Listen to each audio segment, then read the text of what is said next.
All right, everyone. Thanks for joining us. Brian went black. Yeah, hold on. Oh, there we are. There we go. Can you guys hear me okay? Yeah. Okay. My mic, it seems to be on the phone mic, but whatever works. So real quick, tiny announcements. Thanks for joining us. You want to learn more about what we're doing? KAOSnow.com. We're trying to build the team that will build the system. We're trying to improve democracy worldwide. Oh, we got someone with us already. What's up, Steven? Hey, good morning, everybody. Morning. Good morning. Sorry, can you hear me better this time? What is it? Can you hear me better this time? It sounds weird, like it's, I don't know, like it's sounds a little muffled. Muffled? Yeah. All right, I'm gonna step out of the chat and figure that out. Oh wait. There's background noise. That's why it sounds muffled, right? Right, Edward? That's what it sounds like to me. I haven't got anything it's like here. A fan or something. Is that mine? I don't have anything in here. It's good enough. I can hear I can hear you. Yeah, we can hear you fine now. Yeah, it seemed to got a little better. Yeah. There we go. I'm sure there's a way I can turn this down. Hey, good morning, everybody. How are you? Pretty What's good up? morning. How are What's you? up? Doing good? Oh, yeah, doing fine.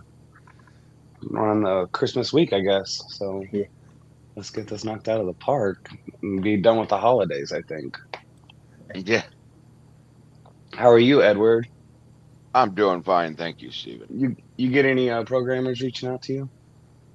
Not yet, but I'm still waiting. But I've gotten quite a bit done on the website redesign I'm working on. Yeah, that's good to know. Yeah, I'd talked to a couple. Yeah, but we're going to be using Drupal as the front end, and I'm going to be using PHPB as the forum software with the update. Did you set up this meeting, Edward? Were you the one that set up the meeting? No, Rami did because I can't access the connections to run them through YouTube, which is one We'll of work the on things that. We'll work on that. But let's prioritize something else first. I think we should talk about something that came up over the past week. Brian showed us one of his attempts to outreach, and then I read some of that, tried my own thing, and then after showing that what I did to Brian, he mentioned that Steven is also doing what I'm doing, which is we're both trying to help Brian do better at outreach. Is what we're right? Is that what we're doing? Yeah.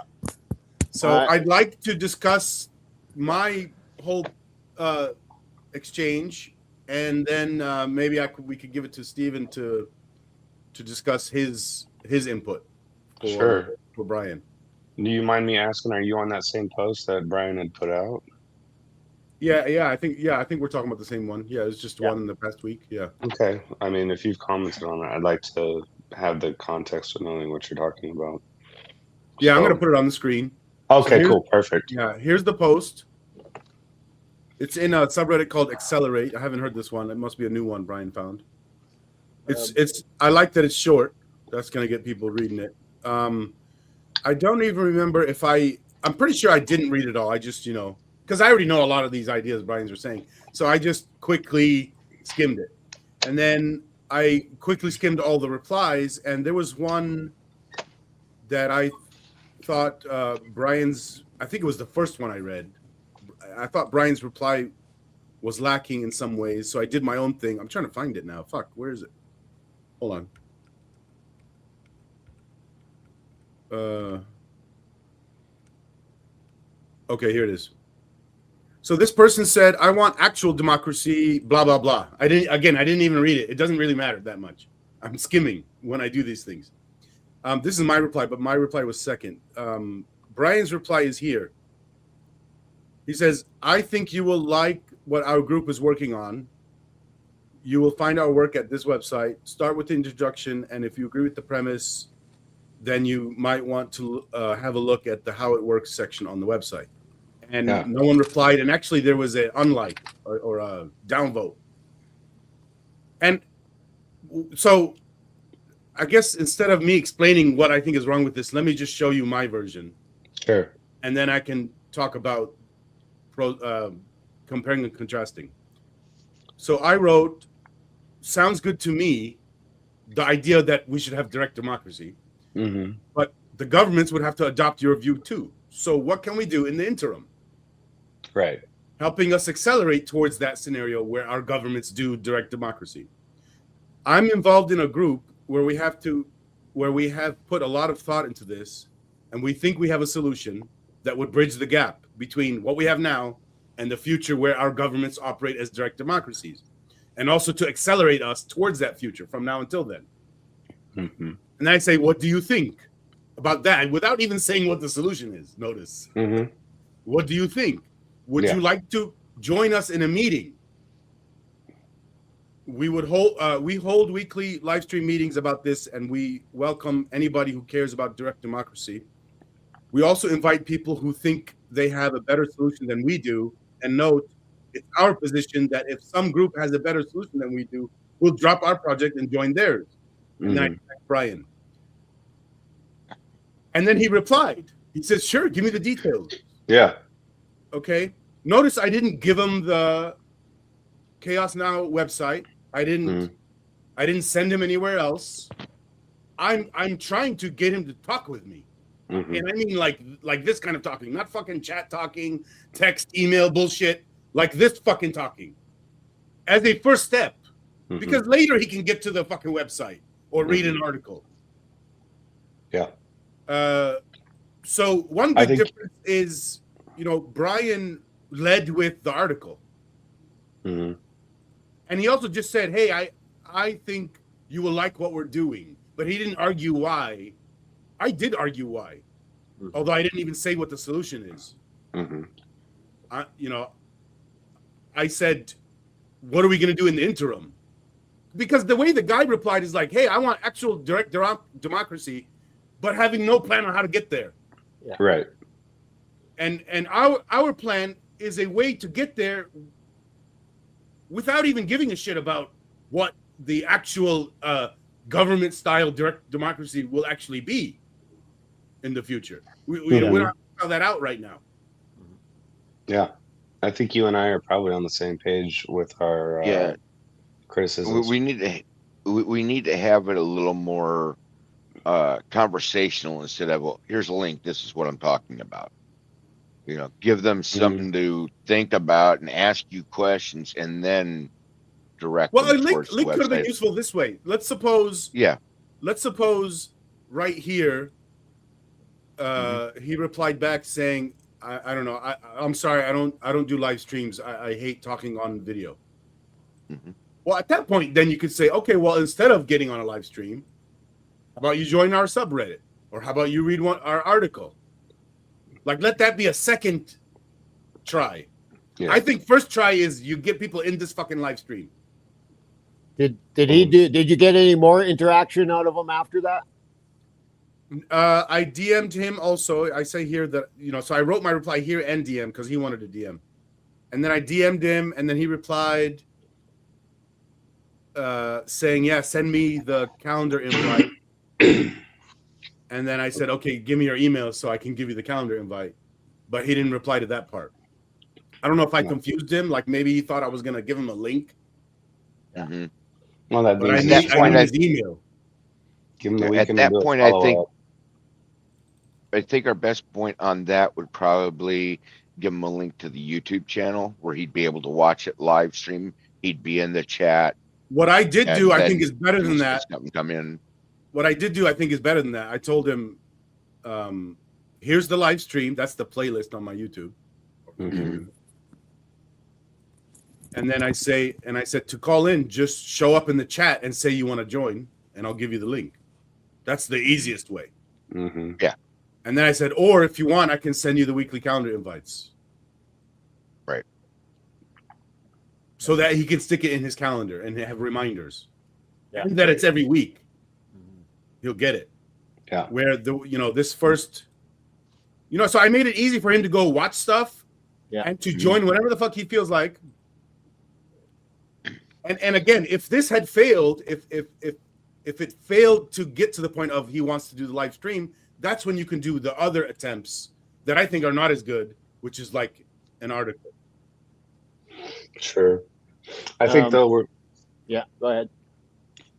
if I may though, Rami, we're on the same page as far as our openings. Is that I mean, we all agree that Brian, as the architect of what's going on here, has really good plans and good ideas.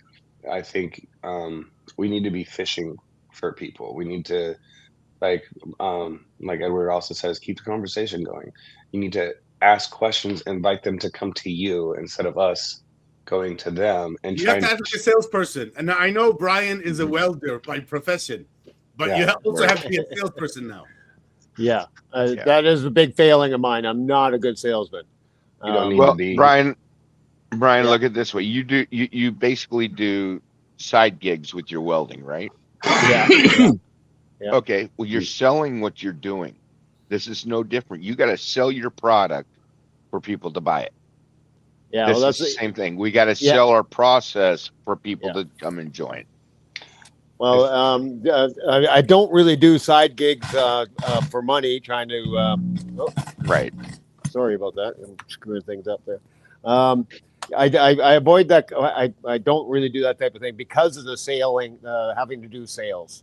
Right. And I ran my own business for 10 years, and that was my biggest failing, was my ability to be a salesman. I had a guy that was I was hoping to become a partner with me. He ended up having a bit of a crack problem, but he was a fantastic salesman, and he really helped my business a lot there for a while. And I could really see where he was so much better at dealing with people than I am. And I understand entirely that I fail a lot at this. Well, you're in welding. You're not really in a public-facing position. And that's what I like. So I avoid sales, and I sold my business, and I got out of that, and wasn't eager to get back into it for that reason. It's both the sales and setting pricing. I hate to have to negotiate a price. It just rubs me totally the wrong way. I'd rather build something for somebody and give it to them free than have to negotiate a price. Me too, man. Yeah, and that's because I feel either like I'm gouging them or I'm giving it away. It never feels like it's the right amount. I never feel good about it in any way. So I've always avoided that, or more, as I got older and realized I didn't like it. And then to get, let me kind of give you a few excuses here why I'm so very brief with a lot of these interactions on the internet. As during the week is some of the best times to try to pitch these things, and I'm at work, and so especially if I get a lot of attention on a sub when I post something, it's difficult for me to get back to everybody. Sure. And for me, just sit there and try to carry on a conversation is I can't really. I have to be working as well. And the boss can't see me on my phone all day, otherwise he's going to give me shit. So, let me say one quick thing about that. So a lot of the stuff I write, once I get something really good, meaning that it worked, I could tell it worked because the person responded really well. I copy that into a spreadsheet, and later I paste it, and I don't rewrite the fucking thing. Yeah. Or I do rewrite it, but only a little bit, just so that it doesn't look the same all the time. But it's easy to do. So, and then what you could do is copy paste it to ChatGPT and say, reword this just a little bit so it doesn't look the same every time. Or give me 10 versions of this and copy all those at one time into your spreadsheet. And then you can copy paste instead of writing every time. Well, if you look at a lot of my responses there, a lot of them are copy paste as far as where I'm given the link. I'll try to add a little bit beforehand, and then the danger of copy pasting is you might get in the mode of, oh, I've seen this reply before. I have a cookie cutter solution for this, but it doesn't work because it's not customized. What I mean by customized is, I know, my reply was extremely customized because the first 2 paragraphs was about what he said. Yeah. The next paragraph was about what I think. Yeah. And your reply just said, I think you'll like what we're doing. So you I didn't know. address anything he said. That was a very You quick could have said reply that to him. anyone. The guy could have said, I hate Trump, and you could have replied to the same post. You know, you're right. By the way, let me compare it to therapy for a second. What a therapist does with their client when the client says something, one of the first parts of a reply is to acknowledge their emotion. Yeah. Well, I'm kind of doing that. I acknowledged their idea. I said that idea sounds good to me. The idea being we should have direct democracy. Mm-hmm. But then I told them a flaw with it, which is what the fuck are we doing from now until then? And then I said a flaw being like an obstacle. And then I said, we're working on that obstacle. Yeah. Yeah. Well, Now, I want to say one more thing. So in our meeting minutes, which you see on the screen now, I put in here, let Brian's outreach follow this example with a link directly to that comment I made. So that Brian, later you can go here and relook at that. And this might get so, like, we might have 10 examples and then we should put it into a spreadsheet, and then you should like save that spreadsheet in your browser and get to it quickly and easily. You know, if we get a bunch of examples, I'll start making that spreadsheet and I'll put like a link up here in this document so it's easy for you to get to it. You know, because you don't want to just go on your memory on how to do, you know, these things. Just go look at what I said again and try to rewrite something. Yeah, but if I have to access a bunch of information before I even answer somebody, that's, especially if I'm at work again, that's just adding to more work for me trying to you know, get to the point. But it's slow growth. You got to think of it as like after doing it 20 times, you were slow 20 times. Yeah. Number 21, now it's second nature and you don't have to look up shit anymore. I didn't look up anything when I wrote that. Yeah. And it took me a few seconds. Yeah. I've done this so many times that I don't have to sit there and try to follow it guidelines. Yeah. All of that second nature in the back of my brain, the lizard part of my brain. Yeah. You know? And that's what you have to get to. And it'll take a while. And maybe we should have been doing this from day one. You know, like I have tried to follow your posts or whatever, but I don't think you do enough on sending that stuff to us. I think every one of your attempts should be logged in our own subreddit. Yeah. So the rest of us could be helping you improve your attempts. Yeah. Yeah. Do you guys always catch it if I just put it in our sub, though? I don't know if you're going to catch it every time. I do if it's in the sub. If you're worried about that, you put it in our sub, and then you email us saying, go to the sub. Yeah, yeah. Anytime we get something new posted in the sub, I get an email notice about it, or it's in my my notifications on subreddit or on Reddit. Yeah, regardless of which sub's on it. So it is accessible through your connections and that. By the way, one way to view what we're doing here is we should think of what is our biggest bottleneck right now. I don't know if you guys agree, but maybe our biggest bottleneck right now is we suck at outreach. Yeah. For me personally, that's definitely the case. So we should put 90% of our effort or 80% of our effort in fixing that one obstacle. Rather than what we've been doing for a year is just like a little bit of everything. Yeah, you're right, though. That is probably the biggest thing we should be concerned with. That is where we want to, the direction we want to go right now is get to the point that we have some influencers on board and stuff like this, you know, get some people that can get more attention. And this is the way to do it. So this is the biggest failing by far, I think, at this point in this whole thing. I also want to mention that it goes beyond just what I'm doing on Reddit.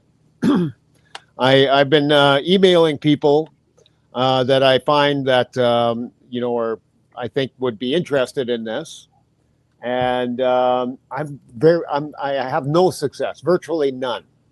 So obviously, I'm doing a really bad job in trying to get that conversation going. Now, I have to say though that I feel like. You know, I have a point that I want to make. I want to bring them, you know, I want to show them what we're working on. And so, you know, that's I and I don't want to waste their time. I feel like they're busy people, and you know, so I cut to the chase really quickly. But this is obviously not working, and you know, I feel like if I try to work my way around it, you know, and just try to engage them in a conversation without bringing up the fact that I'm trying to pitch something. I feel like I'm being very deceitful and very leading, and maybe that's what I have to be. But I don't feel like, hey, I don't think it's like that. I want you to also think about the dating scenario. yeah, You're meeting a new person, and then you're like within the same first interaction, you're saying, "Hey, do you want to move in?" yeah. You can't ask someone to move in on the first date. Yeah, yes. But that's what you're doing.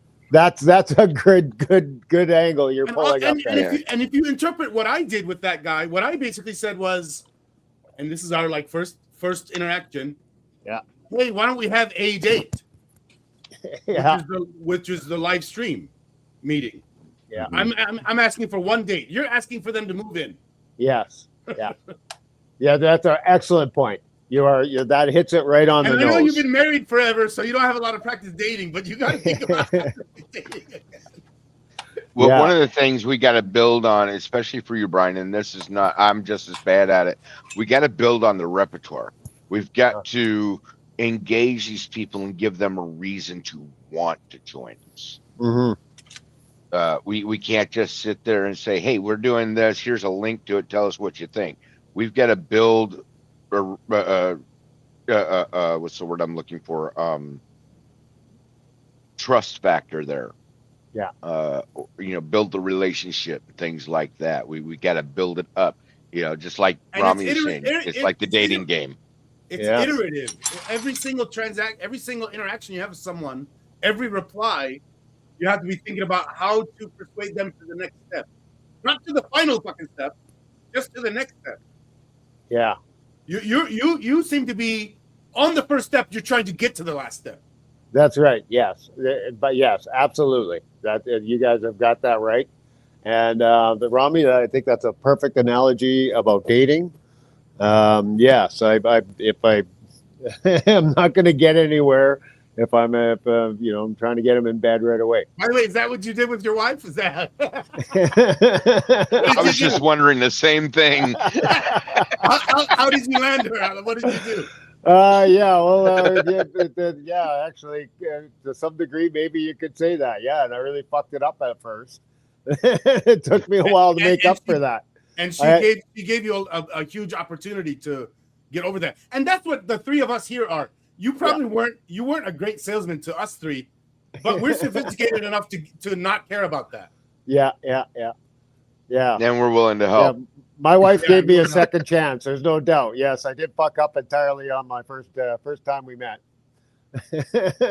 But I have to mention though, I was on acid at the time, so that'll stir it up every time. Yeah. Yeah. So, and our first real argument was all over this too. When I met my wife, the big discussion that I had with her was about basically that eventually we would all get to vote on everything. Damn, you were trying to get her to join KAOS too? Yeah. And like I said, I went straight to the point, way too fast and hard. Yes. And anyway, that's a funny example, but and true.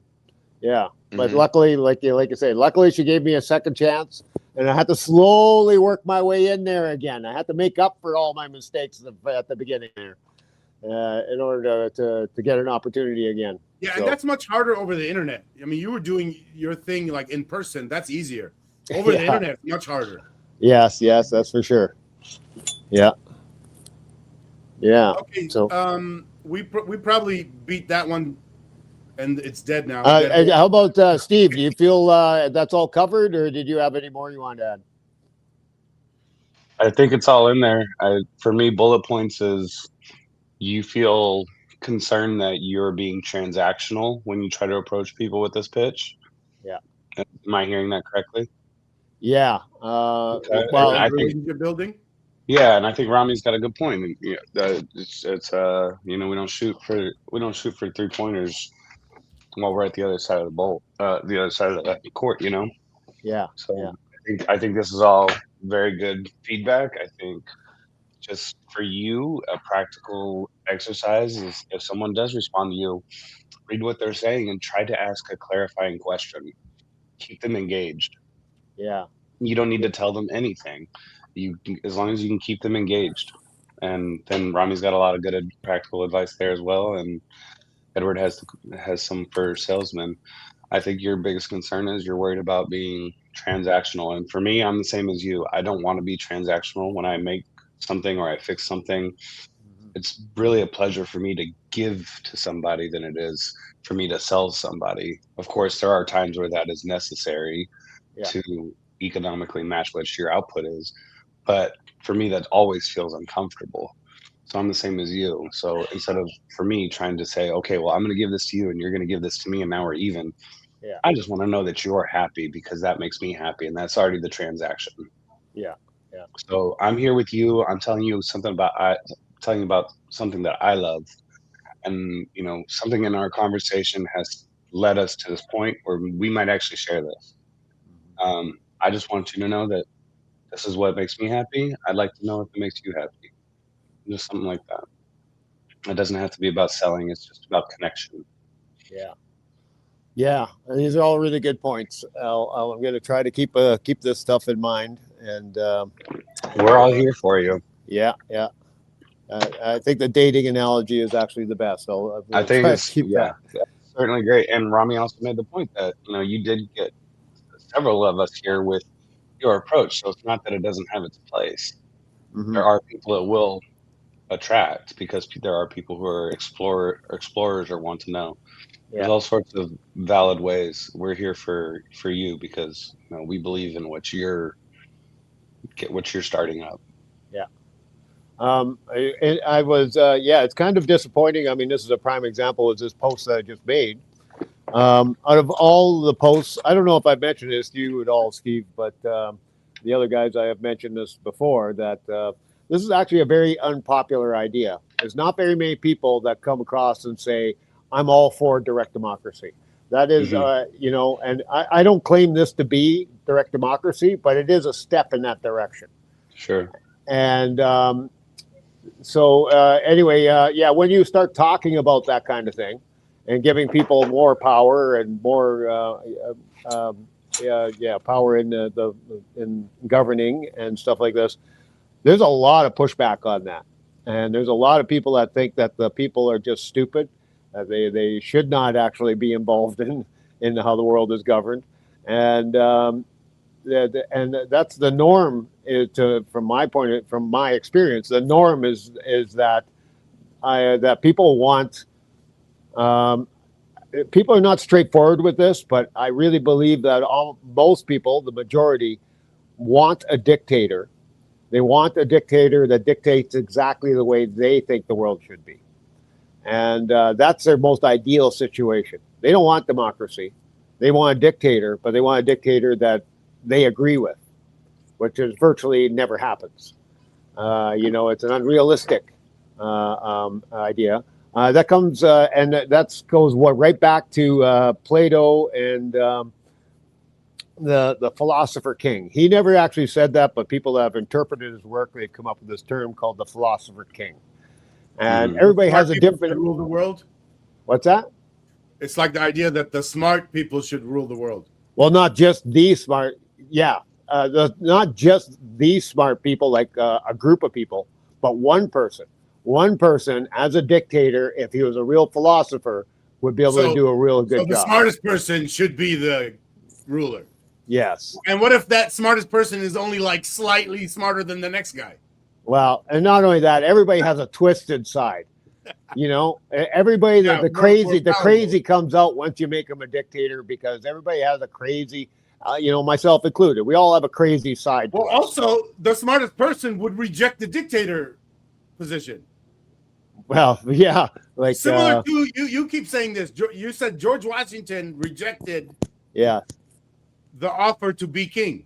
Yes, yes. And probably one of the wisest men out there for that. Yeah. So for there, sure. there shouldn't exist a philosopher king, because Yeah. the smartest guy will say fucking no. Yeah. I think Plato was totally wrong, and he never was successful. He physically went out and tried to create the philosopher king kind of scenario by picking a dictator during his time and trying to influence him. Thank you. And he said, "You've already got all the power, and that's perfect. Now we just need to make you smart and do all the right things." And he went in there and tried to, but he could not influence them the way he wanted to. And he put all his effort through a great deal of his life to create this philosopher king scenario, and he was not successful. And I think that people to this day are trying to recreate that same scenario, and none of them are successful. And so this should be a history lesson saying that it's just not possible. It never works, right? You know, people have been trying this since Plato's time, and it's never worked. But yet they are still trying to do that. That is what most people, their ideal situation is. So anyway, I just want to finish up with my what I was saying is that this post that I made, I got the most positive responses out of any post I've ever made. Is this the only post you put in this subreddit? In this subreddit, I got the most positive responses. And when I say positive, I mean like I didn't get anybody going, "That's crazy, you know, you're talking direct democracy and that's insane." I mean, that could be because the subreddit itself is like already for that purpose. Yes. I mean, that's a big part of it. Yes. And so anyway, I'm going to obviously want to target more subreddits like this, or put more posts in this sub. You know, can I mention something I thought was funny? And I don't even know if this was subconscious or anything, but this subreddit is called Accelerate. And in my reply, I used the word accelerate. Yeah. And I don't think it was intentional. It was just an accident. Yeah. But that's the kind of. I said, how are we going to accelerate from now until the direct democracy scenario in a group called Accelerate? Yes. Yeah. And that's kind of inherent in this whole idea. We're trying to push things forward, right? So this is, it fits in this sub and to a larger degree. And but the disappointing part is I don't feel like I made a good connection with anybody yet. There are some people I'm still hoping that we're going to carry on a bit of a conversation. I'm hoping to hear back from a few of them, and I'm going to follow up with quite a few. What about my reply? Do you think it generated a good reaction? Well, more than mine did, I think. Yeah, I didn't look at all of it because there's a lot in here now, but yeah. And mine was like one reply, and I already got a good response. Yeah. Did you have anything that was like that on just the first reply? You got a good response? There was a couple of people I got a bit of a conversation going, and most of them, it was a conversation prior to them looking at the website. Even though I hit them up with the website right away, they carried on a conversation without looking at going. I will eventually. So that tells you giving them the link on the first reply doesn't work. Yeah. Right. Yeah. Yes, I think you're correct there, and it's like I work in a public-facing job. I work at a convenience store. Yeah. Okay, I'm a cashier there. I'm talking to people all day long. I listen to everyone coming in. I'm just like, you know what? I'm working on a project that might help with what we're trying to accomplish here. It's called KAOS. We are using this to perform direct democracy where your voice is actually going to matter. I've had people coming back and asking me questions. They've gone to the website. They've looked at it. They're coming back to ask me questions. And they're progressing towards it. That's one of those things I'm running into. But like I said, I've got the advantage. I'm in a public-facing position. I see the random public coming in, whether it's from locally or out of state. So, can we discuss? I have been doing that. Examples. Okay. In that same post, somebody replied with something, and I think this is disagreeing with direct democracy. He says, is it just me, or would doing so be way more liable to disaster? I think he's against direct democracy. Well, he's saying maybe. And Man. and usually my point there being though that's still more positive than most of the responses I get. Okay. A lot of responses from people are like, "That's fucking crazy," And you replied with something that is trying to be persuasive, no links. So your first reply is no links. That's good, I think. Yeah. And then you Yeah. said we're part of a group trying to do this thing about a database. I don't think we should be using that kind of language from the start. But anyway, they replied clarifying their position or something. And then you go on with the link. And he says, I'll check it out. And you say, okay, great. I'd like to hear what you think. You'd never mentioned live stream. I think live stream meeting should be like goal number 1 as outreach. You think so, really? That way, yeah. That way they can come in and they can ask questions and get an answer from any of us. I mean, you instead of can see relying it on this just way one too. person. You could see it this way too. When the moment you did give the link, and he says, "Okay, I'll check it out," and you said, "I'd love to hear what you think." Add in a second line saying, "Oh, also we do live stream meetings. Get your ass over here." Steve, you wanted to say something? I personally just disagree about this live stream being the first way in. I think honestly, I think one of the issues is like the manifesto that we are sharing, or that when we talk about like we're in this group, and the language is kind of weird. I mean, especially for me personally, I'm not like a computer technologically initiated person. Out of this group, I am definitely the lay person for what I don't know. for what any of this actually means. So I'm happy to be a part of it and learn. I think definitely an open questions and answers period would be great. Something like a professor would have as a office hours, but that should be separate from this. Separate from what's this? For the live stream that we are currently conducting. So like a second live stream for like office hours. Yeah, office hours, asking questions to help develop, like a planning meeting. Why not combine it with this? Like, why not have one live stream that's 2 parts, two goals? I mean, in my experience, a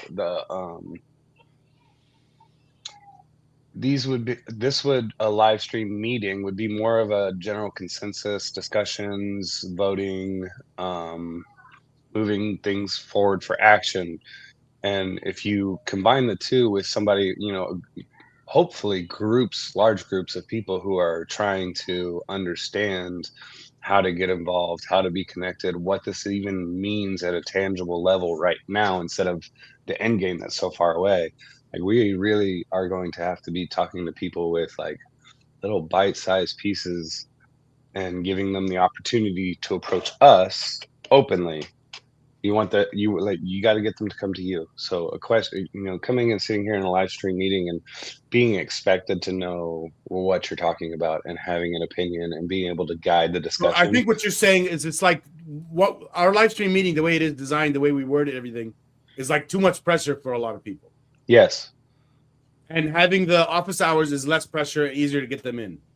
Yeah. I would think so, especially for Brian, who may not be especially comfortable with typing things all the time. If he could step away and have an hour for himself every week where we sit in here and we help him host office hours where he can discuss. And that's the other thing I was going to get to is the written information we have. It's really good stuff, but it lacks direct focus. People don't have more than 6 seconds of attention span anymore. So if we want to get them if we want them to get to read the literature, we need to hook them faster before we introduce literature or forums or 2 and 3 hour long live streams. We need to get them primed. Stephen, I got a question for you. Is there any? I'm back on the idea of trying to combine them. Is there any way we can change the current language and everything about this current live stream to make it as little pressuring as your idea of a separate live stream. Okay, well, what we do in a lot of labor unions is we'll have the meetings back to back. So what you would do prior to the two meetings is you would set out an agenda, like a publicly available agenda, and saying this is what is going to be in the general meeting afterwards. If you have any questions or concerns, this is the office hours prior. That's actually what my thinking was too, in a different context also. But like, imagine we have a 2-hour live stream. First hour is our regular meeting. Second hour is office hours. Does that work? You could do it either way. In my experience in labor unions, giving people the question and opportunities before there's like the real heavy discussions. Office hours first, then the very complex. Right. And there may be people who knows everything in the second hour. Yeah, who are comfortable attending to that sort of conversation. There may be people who aren't but want to be, but they can't commit the 2 hours, but they can maybe come in and see what kind of questions are being asked. Maybe it's a question they already have, but they don't know how to ask it. What kind of language would you use other than live stream meeting? Should we rename it to? Yeah, you do. So, as simple as you could say Brian's office hours or professor's office hours. You got to market it. You know, if you say Brian is a professor, well, then you can kind of give him a little slack for not having the social cues to know how to date properly, right? But if we get people in for 30 minutes or an hour before the live stream meeting is a question and answer office hours, and then the live stream meeting you can just simply call a general meeting, or you could market it as whatever you want, like a KAOS cluster or whatever you want. I love what you're saying, and I think we don't even need any language to specify the meeting part.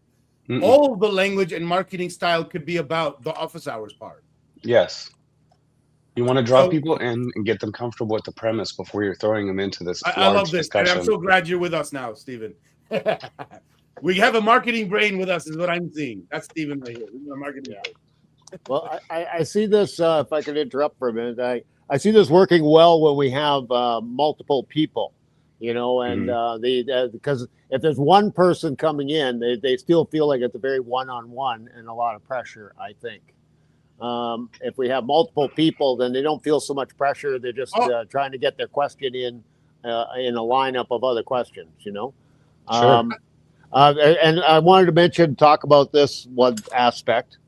I find it very difficult to get people from online, discussing things online, to a personal, actual verbal discussion.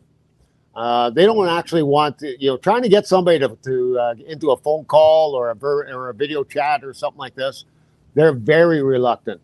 Most people these days, they just don't seem to want to interact that way. They would much rather just have a written question. And even if we did something like what Steve's talking about, a lot of them will want to print their question out. They don't want to actually speak. Well, it still works. So go ahead, Stephen. Yeah, go, Steve. Even if they don't want to be on the camera, they can, just like Rami said, they can be in the chat. Yeah. If we're already using AI as it is, we can go through your posts or our posts, and we can, on a monthly basis, compile frequent questions. It doesn't have to be that people are directly involved. It's that we're giving people an opening for KAOS to be approachable. Yeah. So we can put all the information out there, but we have to, when someone comes to your front door, does it look nice, or does it look like you're going to take care of your house? Because that's going to say what someone, how comfortable someone is going first to the impressions inside. Are fucking huge, and that whole discussion we had earlier is about first impressions. Yes, absolutely. So that's also why I'm revamping the website. Yeah. So maybe one person does come, and maybe nobody comes. But if we're compiling everything from our other interactions online or through text messages or whatever it is, we can still compile an agenda to discuss in your office hours. Because I think really the biggest thing is your message is huge, and we have this end goal way out here, but people don't know what the tangible next step is. So we need to retool your message, into something that a layperson like me can digest. We can have your long manifestos and the excellent breakdowns for the people who understand and want to delve into that. But we need, you know, kind of like that appetizer menu right at the front that says, hey, look, this is our bullet point goals. And if you have any questions, or if you're concerned about what the vocabulary might mean, what does a direct democracy look like? Well, that's something we probably need to tackle every time. That needs to be like the first thing, the tagline said, direct democracy. This is what we define it as, and this is what we want. And then the other mission statements, just like Rami said, if someone has a better idea, we are not against hopping on board. We're not against collaboration. We're not about, you know, this is not an ego thing. This is a solutions, connections based group. Rami has always been giving me a hard time about this, trying to make bite-sized chunks, and it's such a different concept compared to anything anybody else has put out there. You know, in a lot of ways, that a lot of people they feel like they're drowning in information to some degree. Absolutely. And so, but how to put something in bite-sized chunks that they feel like they're not lost right away. I can help you. Answer that real quick? Yeah. Go ahead, please. And I'll answer with an example, which is the thing I did right at the beginning of this call. This bite-sized chunk, which is my first chunk to him, it doesn't even tell him what the solution is, but it tells him one thing, like the framework for what. Well, first, it's describing what the problem is, which is how the hell do we get from here to there? And then it's saying we think we have a solution without spelling out any details about the solution. Like I didn't say the word database even. Mm-hmm. I said nothing about the solution. That's a bite-sized chunk. And that bite-sized chunk lets him then, when he goes and reads the solution, the bite-sized chunk preceding it helps understand the framework. If you send him straight to the essay and he doesn't know basic things like that we're trying to deal with the interim between now and a real direct democracy, you said, I mean, you didn't give him the earlier chunk he needs before the big essay. Now, theoretically, the big essay could also say it, but it's so big that's just one unit. Yeah. Well, I think that's an easy problem. And Brian, I can definitely help you work on that. And we can turn them into smaller blog posts.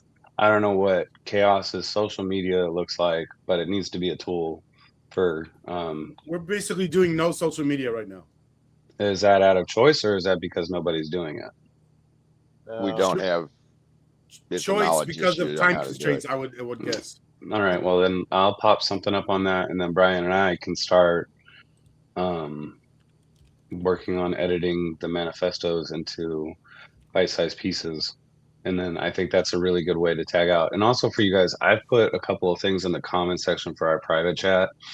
I don't know if I've told y'all, but I'm also locked in with, I'm a chapter president for the People's Union USA here in Tarrant County, Texas. And I'm also getting involved with a group called No Small Act. And I think that between these two and groups like Indivisible and 5051 and all these different movements that are coming up now, I think what I'm finding is what KAOS's issue is the same issue everywhere. Everybody is too general in their form or in their focus, and they're trying to get up as much as you can. And it's almost like picking teams for kickball. But really what it truthfully needs to be is we need one person from every kickball team to also be on somebody else's kickball team. You know, we need that interconnectivity between all the groups so that we can organize, so that we can recruit. And, you know, there's people who are already involved with like protests against immigration or protests against the economy and all these things that are also interested in what we're doing here. So I think the real trick is we don't make people pick and choose. We give people the array of small everyday choices that they can make to be connected. And unfortunately, social media is really the prime way to get to people anymore at first. And I think the second stage to that would have to be, Edward, for sure, you need to be working on a process that gets people out of the social media gate into the direct affiliations of your server, our website, our subreddit. Right. So really, social medias are just an entry point for us to say, hey, look, I'm here. You know, I want to help you. Yes, Rami. I want to push it back to Brian and say maybe I mentioned why we're not doing it, but maybe Brian can explain why haven't you done social media? Is it? I remember you saying you're not sure how to do it. Yeah. Well, my only social media really is Reddit. When I started this thing out, I tried to get into Facebook a little bit, and pretty much Facebook was pretty much the only one. And then lately, I just got an X account and a Blue Sky account. I feel really lost in these areas. I don't, it's taken me, I've been on Reddit for a decade now or more. And I'm feeling pretty comfortable in Reddit with Reddit, it's a format that I understand better. And how these other systems work, I'm just at a loss. And it feels so. I get no interaction. Like I've tried a couple of tweets or whatever you call it on X now, and I get no interaction. I don't see if there's anybody even seeing it. I don't know where I find my metrics, if there is a place to find it. And it just feels like I'm just yelling into a void. These are all solvable issues. Yeah, Stephen, but it's a big stretch for me. I'm not, you were saying you're not a computer guy. I am much less of a computer guy. I know it seems crazy that I have this whole KAOS thing worked out here, considering this fact, but I've never, I'm a one finger typer. I'm early on with computers. Yeah. Early on with computers, until we got voice to text and things like this, I was really at a loss to use computers at all. And so I'm a tech person, though, in the sense that I want to see every new innovation in technology. And I've always kept up with the latest things coming out and what where technology is, or the very basics of the ones and zeros the computer works with, and things like this, as an understanding of trying to understand technology in that regard. But as for the actual working with it, though, I'm a welder and I build things, and working with computers has never been a big part of my life until I got my first iPhone. Really, my first iPhone was the first time I started really interacting with computers in a direct way. And so it's anyway. So I'm at a loss. It's just not intuitive for me to work with these things and to. That's fine. Yeah. I don't think that needs to be your expertise. I don't think that needs to be your energy. I know what it's like being under a hood and let your thoughts get sort themselves out. I think that's what the rest of us are here for. So I got a question. Yeah. Stephen, are you saying you're willing to help Brian? Yeah, absolutely. Do outreach on X and Blue Sky and learn how to do it? I can try on X and Blue Sky. I personally protest X. I don't think it's a smart Well, I mean, thing if you help him do Blue Sky, that's the same as X. So is it? Well, so I primarily. What I understand, I don't know. I haven't used them. I don't use them, mostly because Blue Sky is a response to Truth Social and it's polarizing. So now we're all going to our echo chamber. Okay, what do you recommend then for social media? I like Instagram and Facebook. Keep it simple. They're old. They speak to each other. I got a question about both of those two systems. And I don't claim to know a lot about social media, but Facebook seems to be, and maybe this has changed. Maybe they evolved to be like the other social media. Facebook seems to me is, hey, this is just my friends, and it's not political, and no one's talking about real things. Oh, it hasn't been that way in ages. So it changed. Yeah, I mean, Facebook is really my generation and up now, middle-aged parents, grandparents. Really? Yeah, if you what about the younger people? Because my kids' generation, which they matter, they're teenagers now, they matter. They're not on Facebook. They would have never gotten on Facebook. They're on things like TikTok. Yeah. And so TikTok is another really dangerous tool, which whatever we pursue in social media, it is the second stage, or the stage that creates the exodus out of social media into a primary platform information source. That's where the trick is going to be, is transitioning. I'm not saying we're relying on social media forever. Yes, Edward. One thing I do want to bring up, because we've been talking about this, I think it would be a good idea if we set up a Facebook account, one of us, Yeah, just for KAOS. that's what we're talking about. I'm going to do Yeah. Instagram and Facebook for sure. Okay, make sure you get that information to me, because I can include those links in the social media part of the new webpage. Okay. Well, also we all need to be a little bit participating on that page. You know, so all of us need to talk a little bit on it. But I think the main person talking will be Brian. And I'm what I'm understanding here is Steven's going to help Brian do those things. Yes. I don't know exactly how yet, but I got it. Don't worry. and then as Brian gets better, then eventually he doesn't need Steven's help in that anymore. Yeah. Maybe that's a year of doing that. I don't know. We'll see. Well, look what we've accomplished in a year so far, Rami. Yes, sir. Yeah. But we should be really making sure we're picking the right social media ones to do. I don't know what's the right ones. Maybe we shouldn't do X. Maybe we shouldn't do Blue Sky. I think. Well, let me do some work, and I can make some comparisons that we can discuss on the next meeting instead of just jumping onto it. We can discuss pros and cons of the different platforms, and we can make a educated choice together next week for that. All right, I'm putting that right here. I'll be back in a second, guys. I gotta go to the restroom.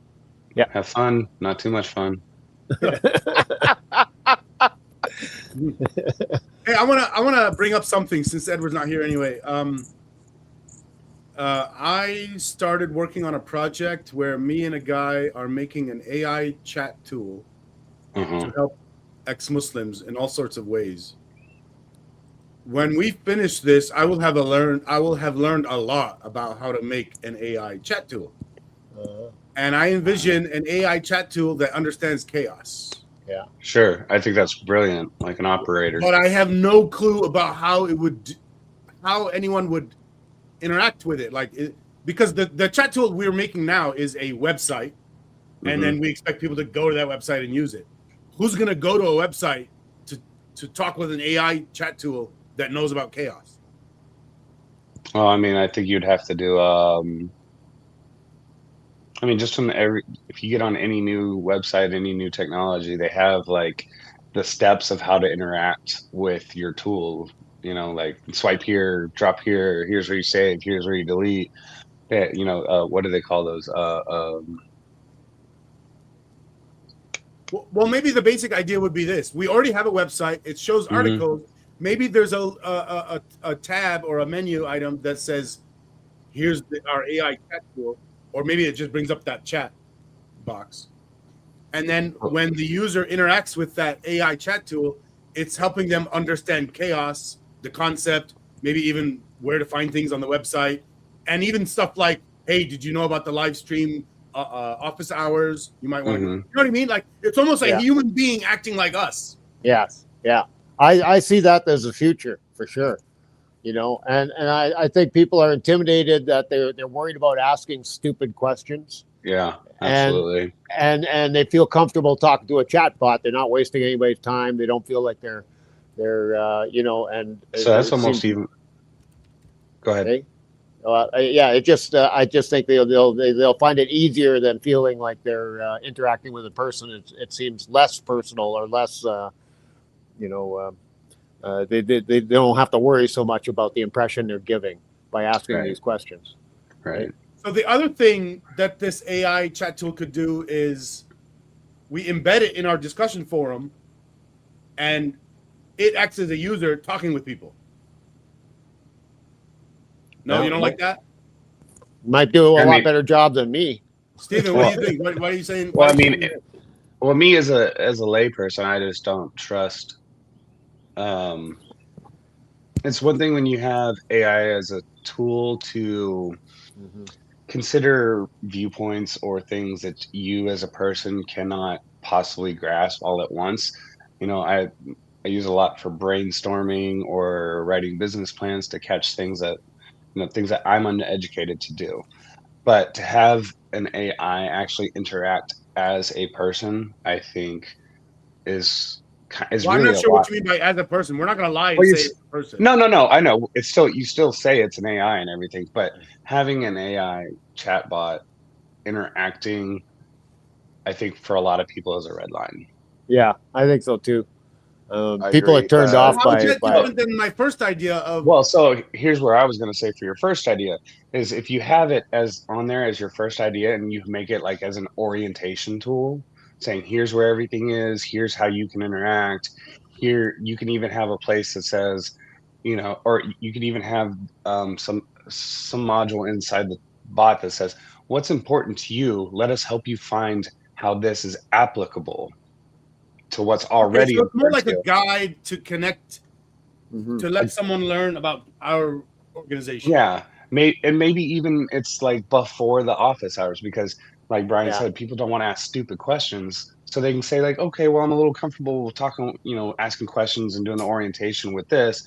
Now I feel a little more confident to go in with clarifying questions in the office hours or the open meeting." And that could even be an either or. It's So democracy is you're seeing choice. it. You're seeing it as. And by the way, Edward, I'm sorry we changed topics, and maybe you don't know what we're talking about. You want me to tell I'm you real quick? listening. I can Yeah, tell you real give me quick. a quick run. Just give me a quick Yeah. rundown. So what I said was, I started working on a project where me and a guy are making an AI chat tool that is designed for ex-Muslims to walk them through all sorts of things, like find a therapy service and all sorts of things.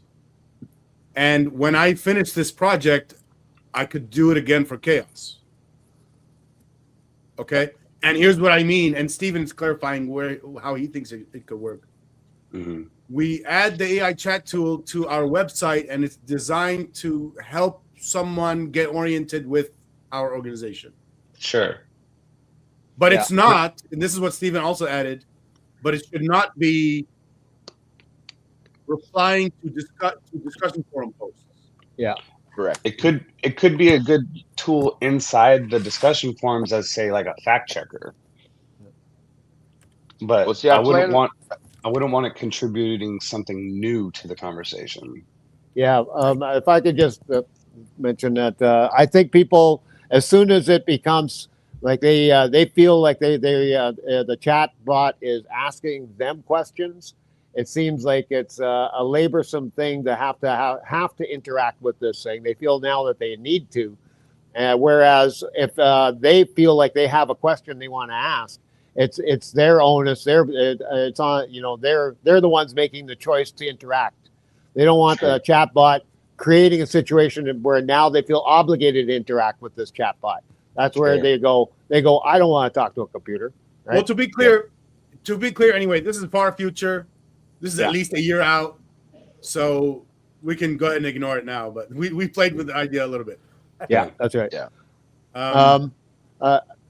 Can I just change the subject a little bit? That's related. I tried to have Edward. This is directed toward you here with the website.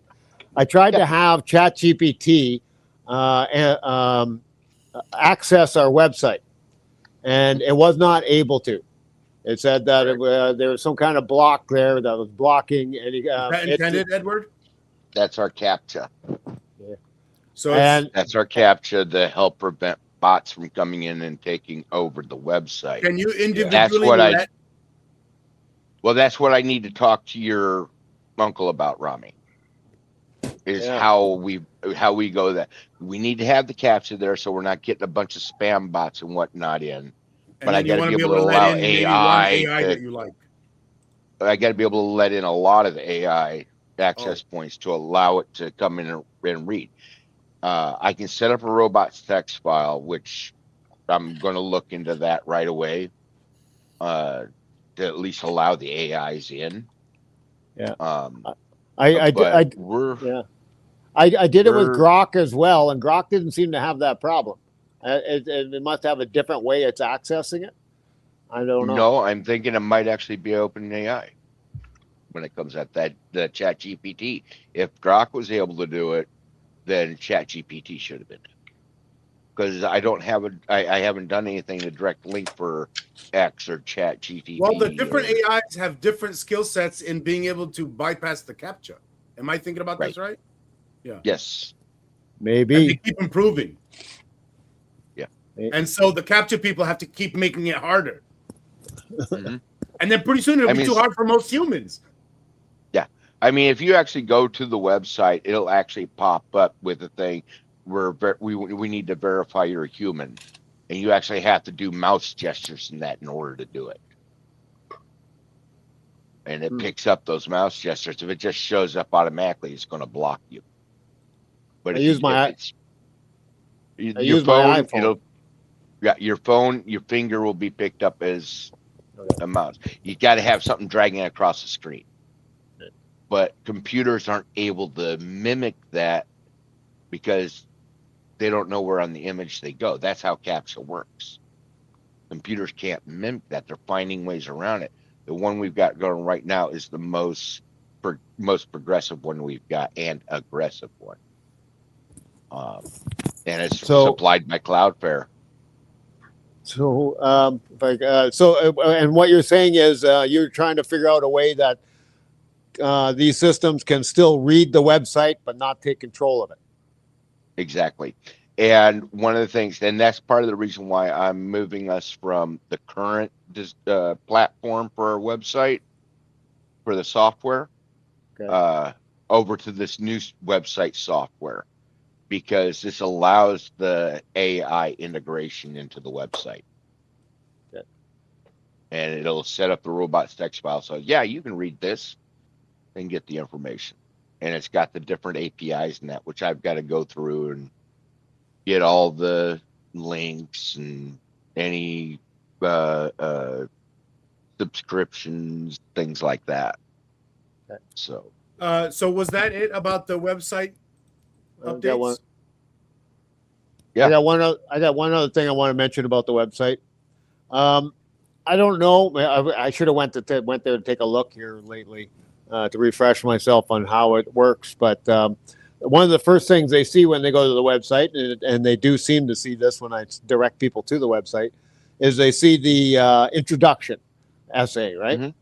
A lot of people seem to be finishing that and not realizing that there's the how it works section. And they come back to me and start talking to me, commenting on and back and forth, and as if they've read everything and they don't. And they're hitting me up with a bunch of questions that are all answered in the how it works section. There should be a call to action at the bottom of the first essay saying, "Go read the second essay." Yeah, there is. Well, it's obviously not clear enough, though. Oh, it's there, and they're not seeing it. That's what it seems like. Yeah, it's the very last line in the whole thing. Hold on, I'll bring up the site. So they're not even really reading through to the end then. No, they're not. It's a wall of words, and then at the end, it's sandwiched as a hyperlink next to right above a couple of YouTube links. Which honestly, I think I'm going to be getting those removed. I think that's smart. It's a distraction. Unless you want to take this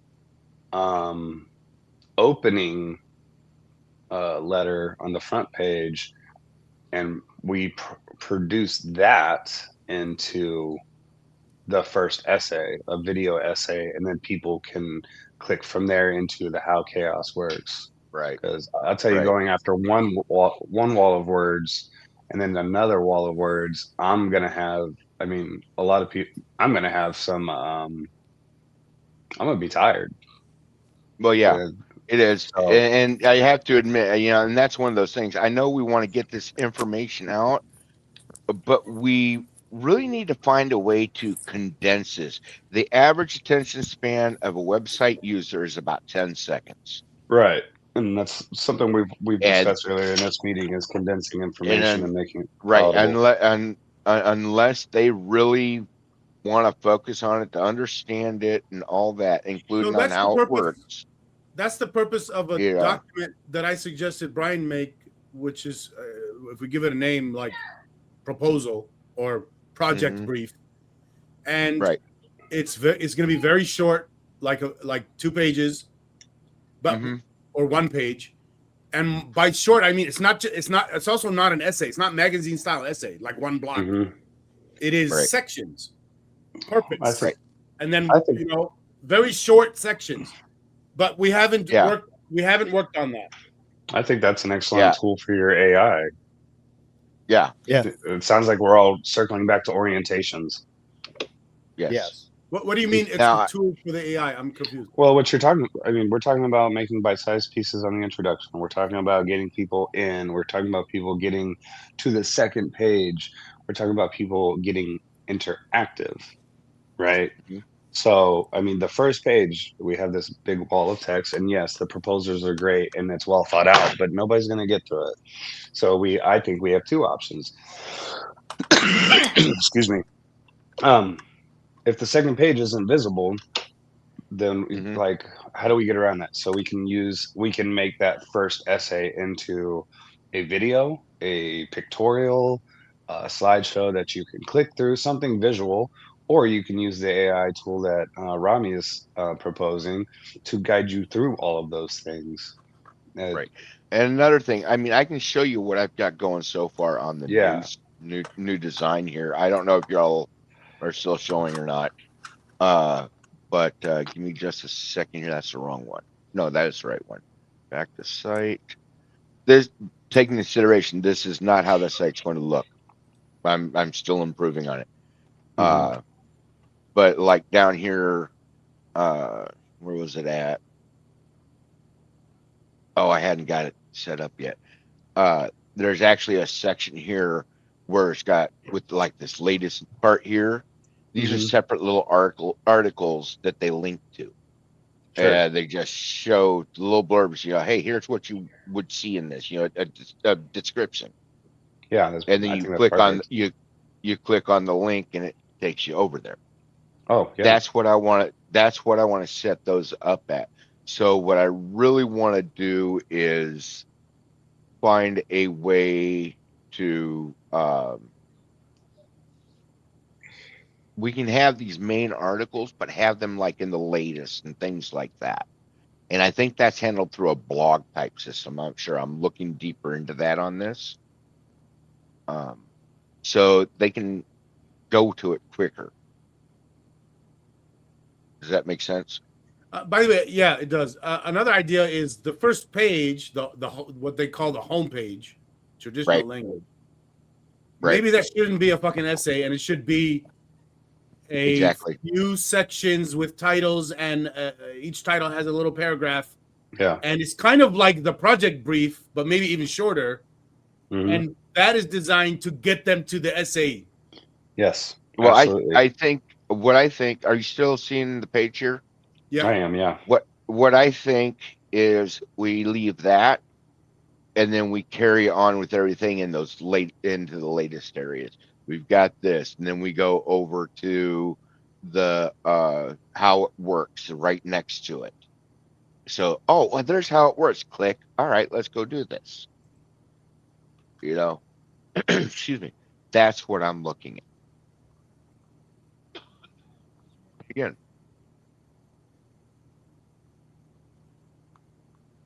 I mean, can I show you guys a website just to give you an idea of how I think a website should be?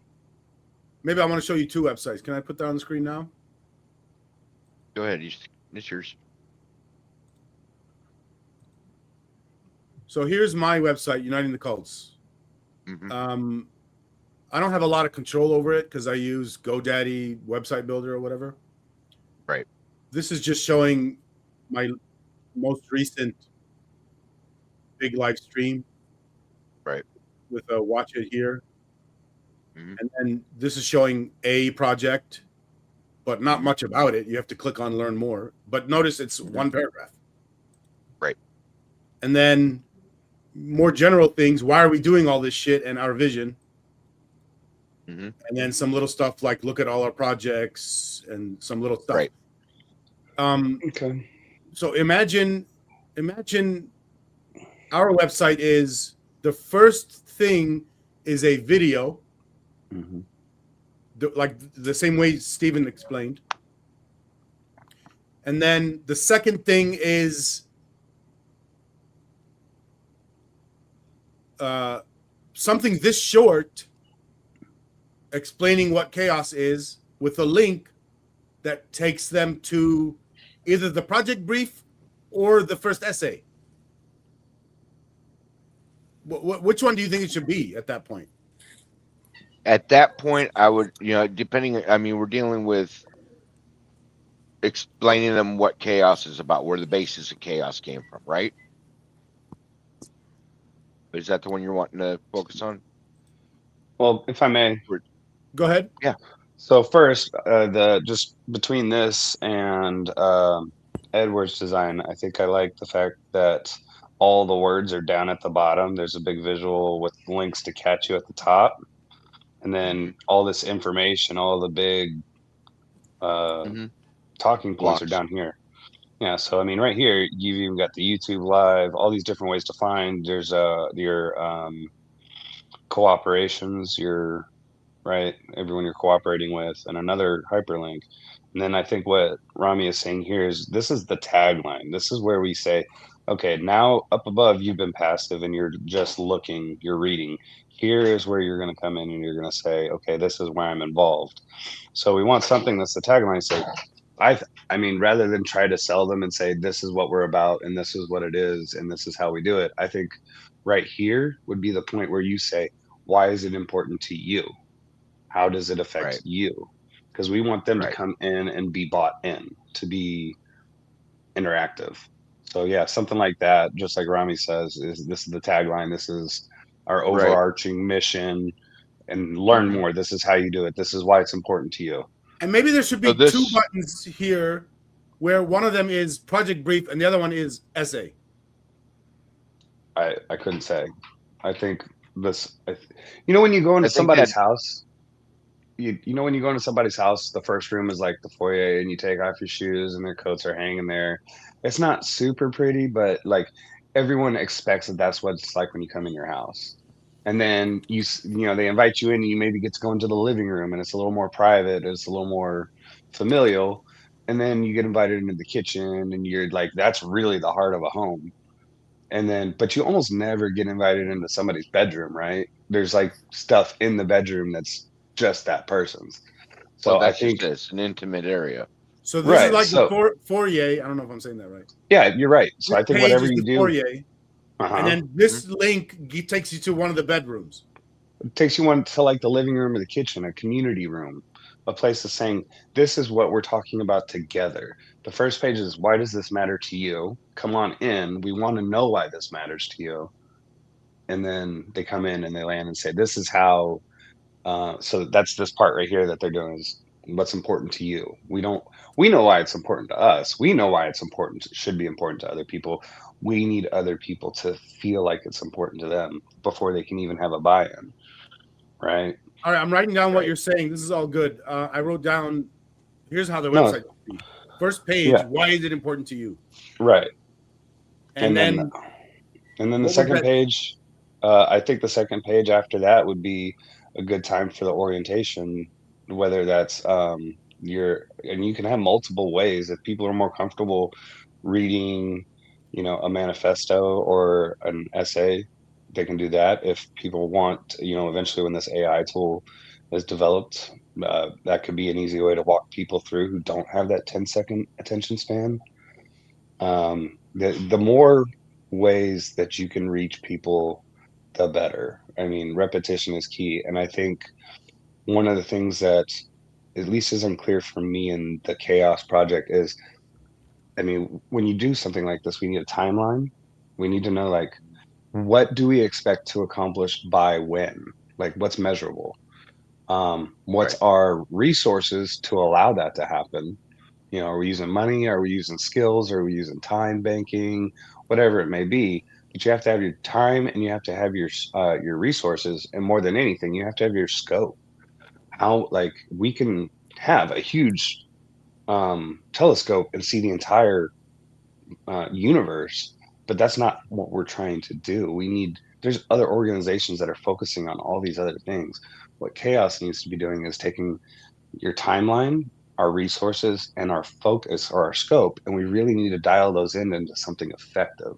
So every click has to be bringing you more in, has to get you more involved. And so, the first one is, why is this important to you? And not out of, you could come up with 10 things and there's always going to be one thing that's important to somebody. You could get 10 people in a room and everyone's going to have something different that's important to them, but they all are connected somewhere. Where is that? I think that's Brian's point. I think that's where Brian should be focusing is, why is this important? So we can get people in. Second page is orientation. So we know it's important for you. Here's how we've identified our system so far, or our project. This is how it flows. This is our goals. But that's where we need to be really focused on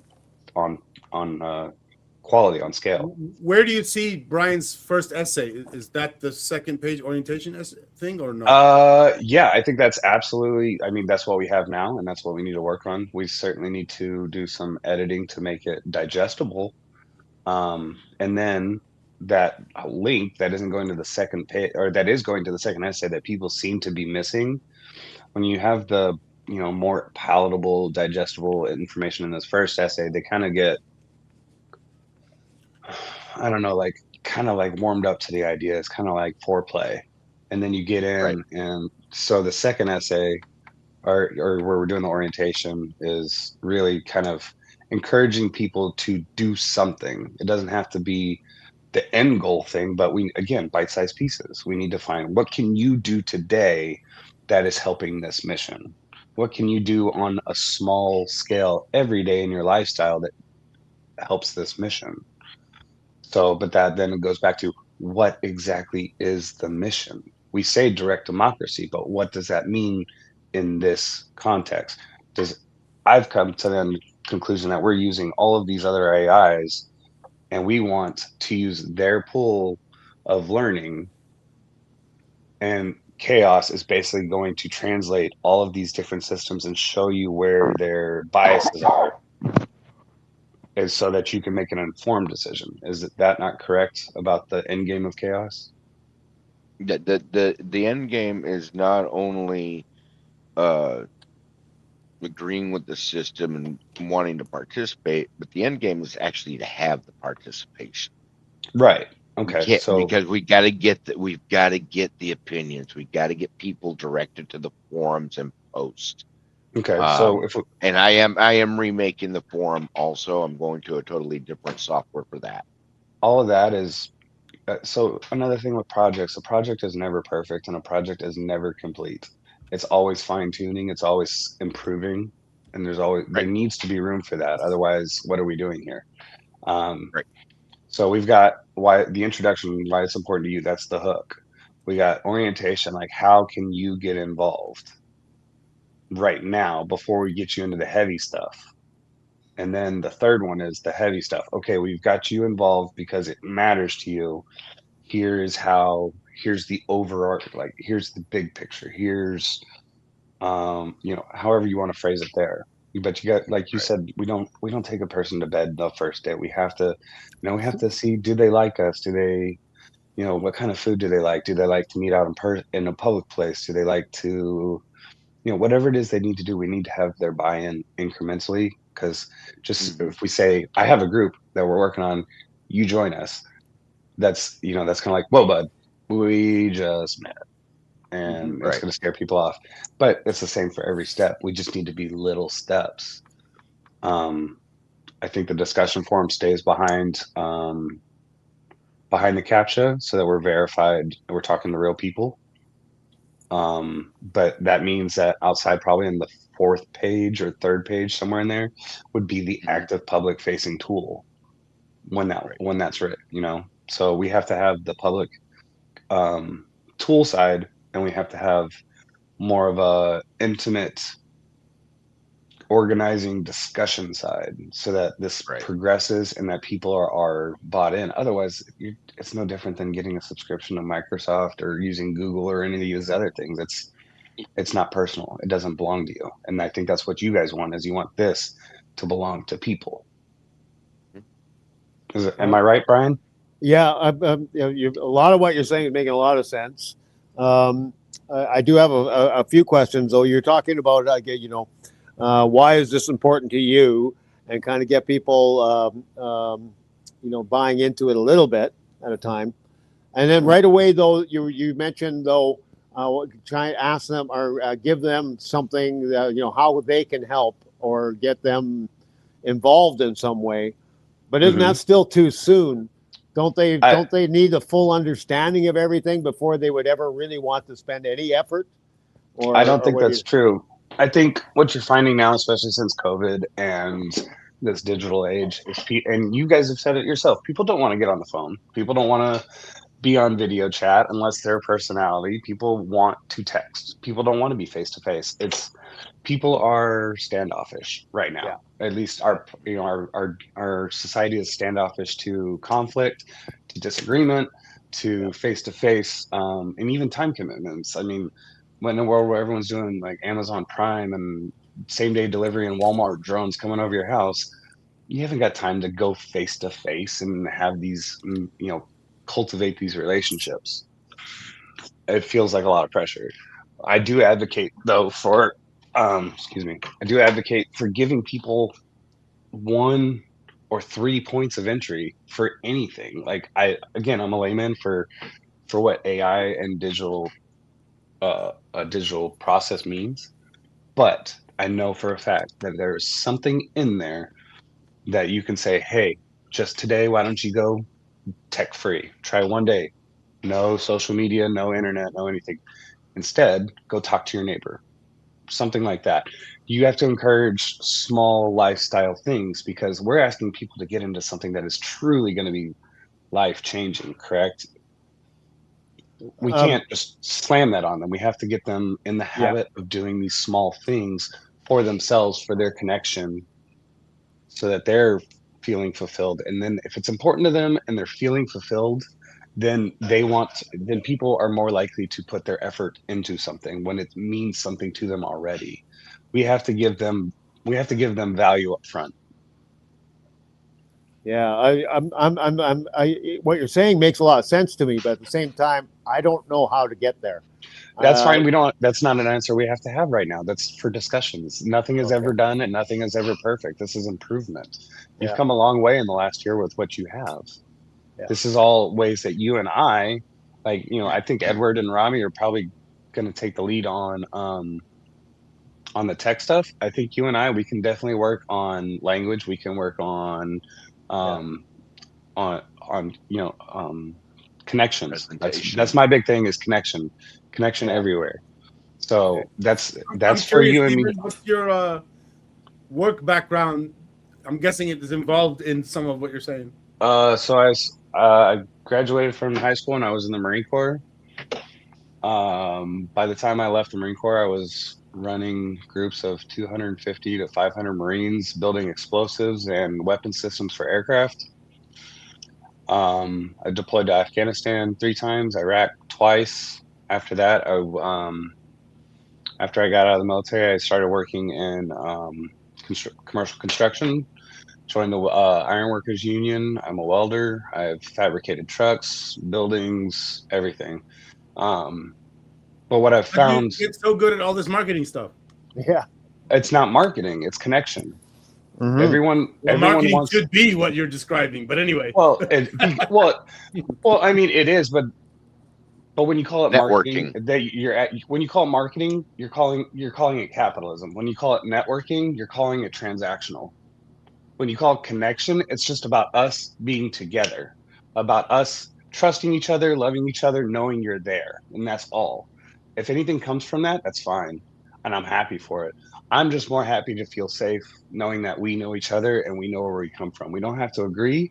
We just have to be able to say, I don't need you to believe what I believe. I need you to question what you believe, and you need me to question what I believe, so we can find a place where we can discuss. So, I mean, I've been in combat zones. I've worked with people all over the country, from all over the world, all different backgrounds. And what you learn in the military is truly, it doesn't matter what you think. It doesn't matter what anyone else thinks. We are together in a common goal. and we can reach this common goal together, and then we can turn and address these issues. But we already know by the time we get there that we trust each other, we know how to communicate, we know how to be respectful. I think I'm language is the glad you important. came in, Stephen. We've Thank you. needed this. Me too. We have needed this. Well, I appreciate that. I think everyone's got, but again, that's where everyone has their part. You have a connection. What is your connection? It's not about, I want you to be part of my group. I want you to have something important to you because I care about you. If you come to my group, awesome. I would love to work with you. But you know what? Why don't you just come and check it out? Why is my project important to you? Maybe you don't agree, but you know what? I also have some steps. I have some ideas of meaningful, bite-sized, tiny little everyday life-changing habits that you can do, not necessarily for this, but maybe adjacent to this.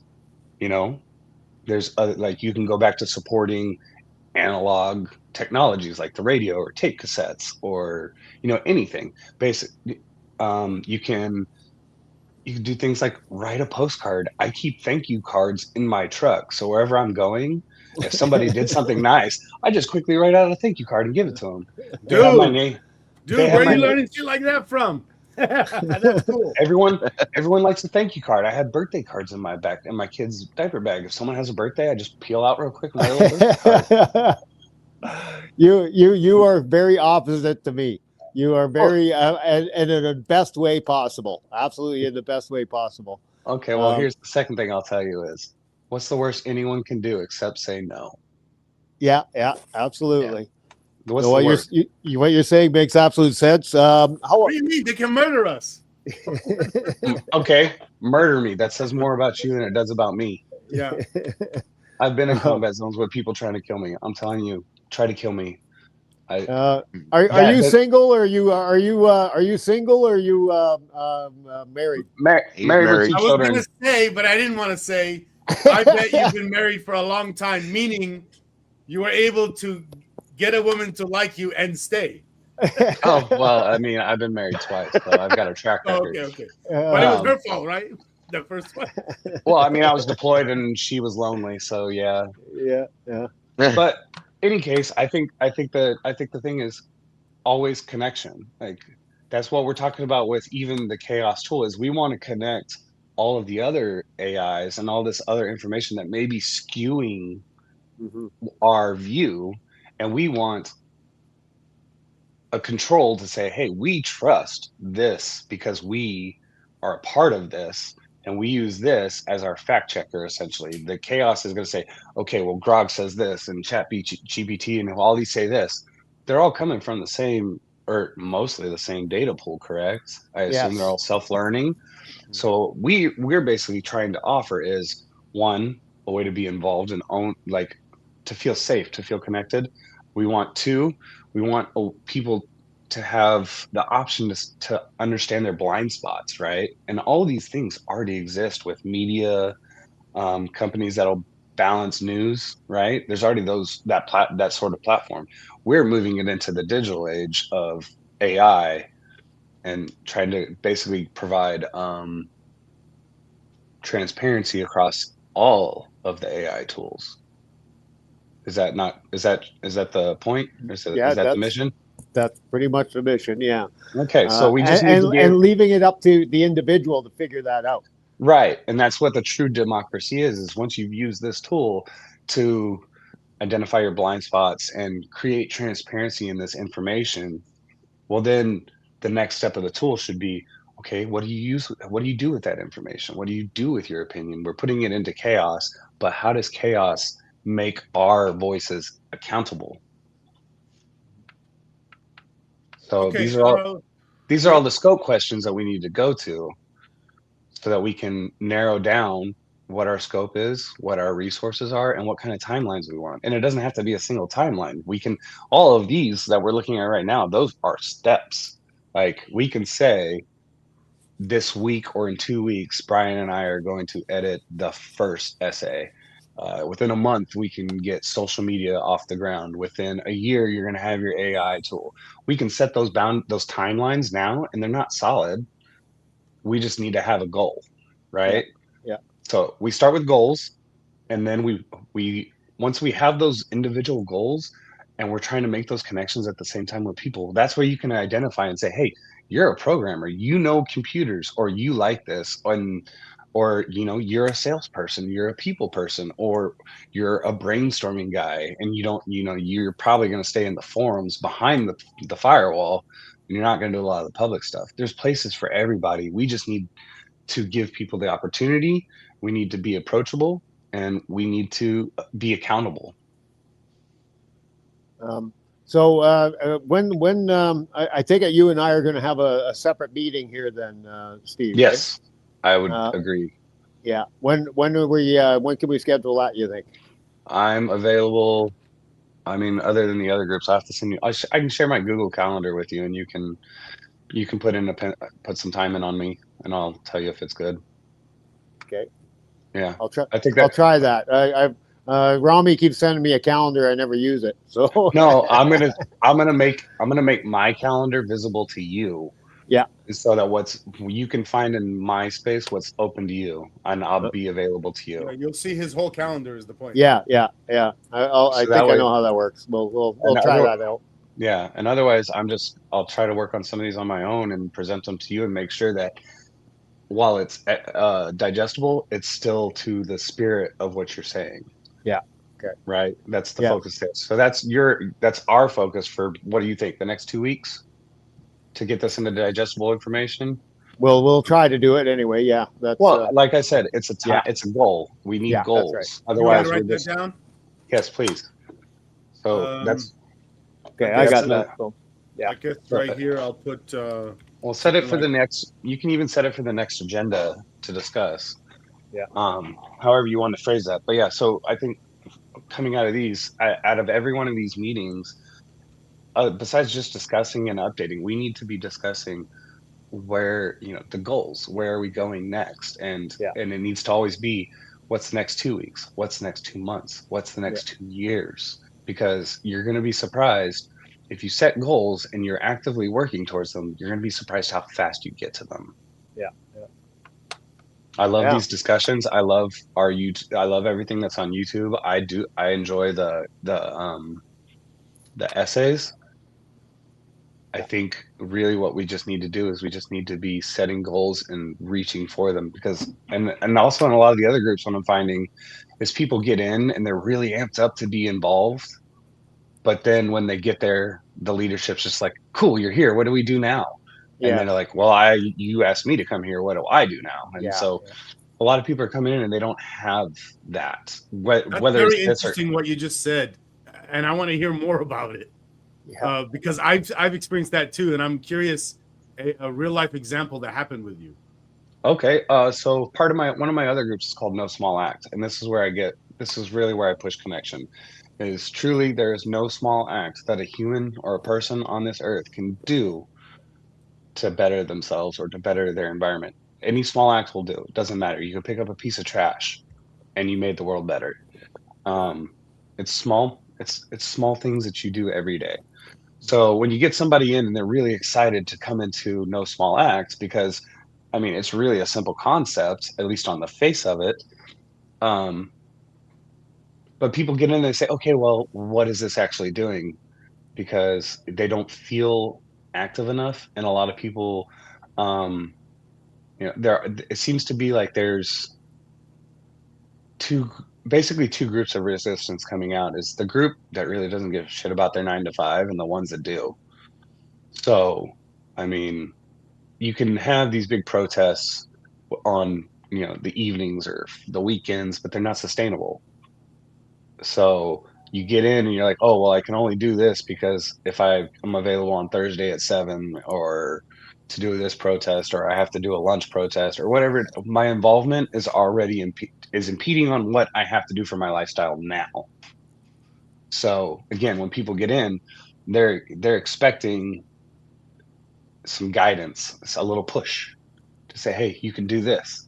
We have these programs, or whatever it is. You say, I don't know enough about the tech to decide what those small things are. We can discuss those. I think that would probably be a good thing to put into Reddit, into an open forum, is saying, what kind of things, what kind of small acts can we take in this digital age to dig in our heels before we lose control, right? It sounds So- like you'd be the best one to write that post in our subreddit. Probably. I mean, I can try. I mean, you already know what you're wanting to do. Sure. I just want to make sure that whatever it is I'm doing is true to the spirit of KAOS. I am involved in several other groups, and so like with No Small Acts, I'm the national community resilience coordinator. So what I focus on is not protest right now, not stopping what's happening right now, but preparing our communities for what comes next.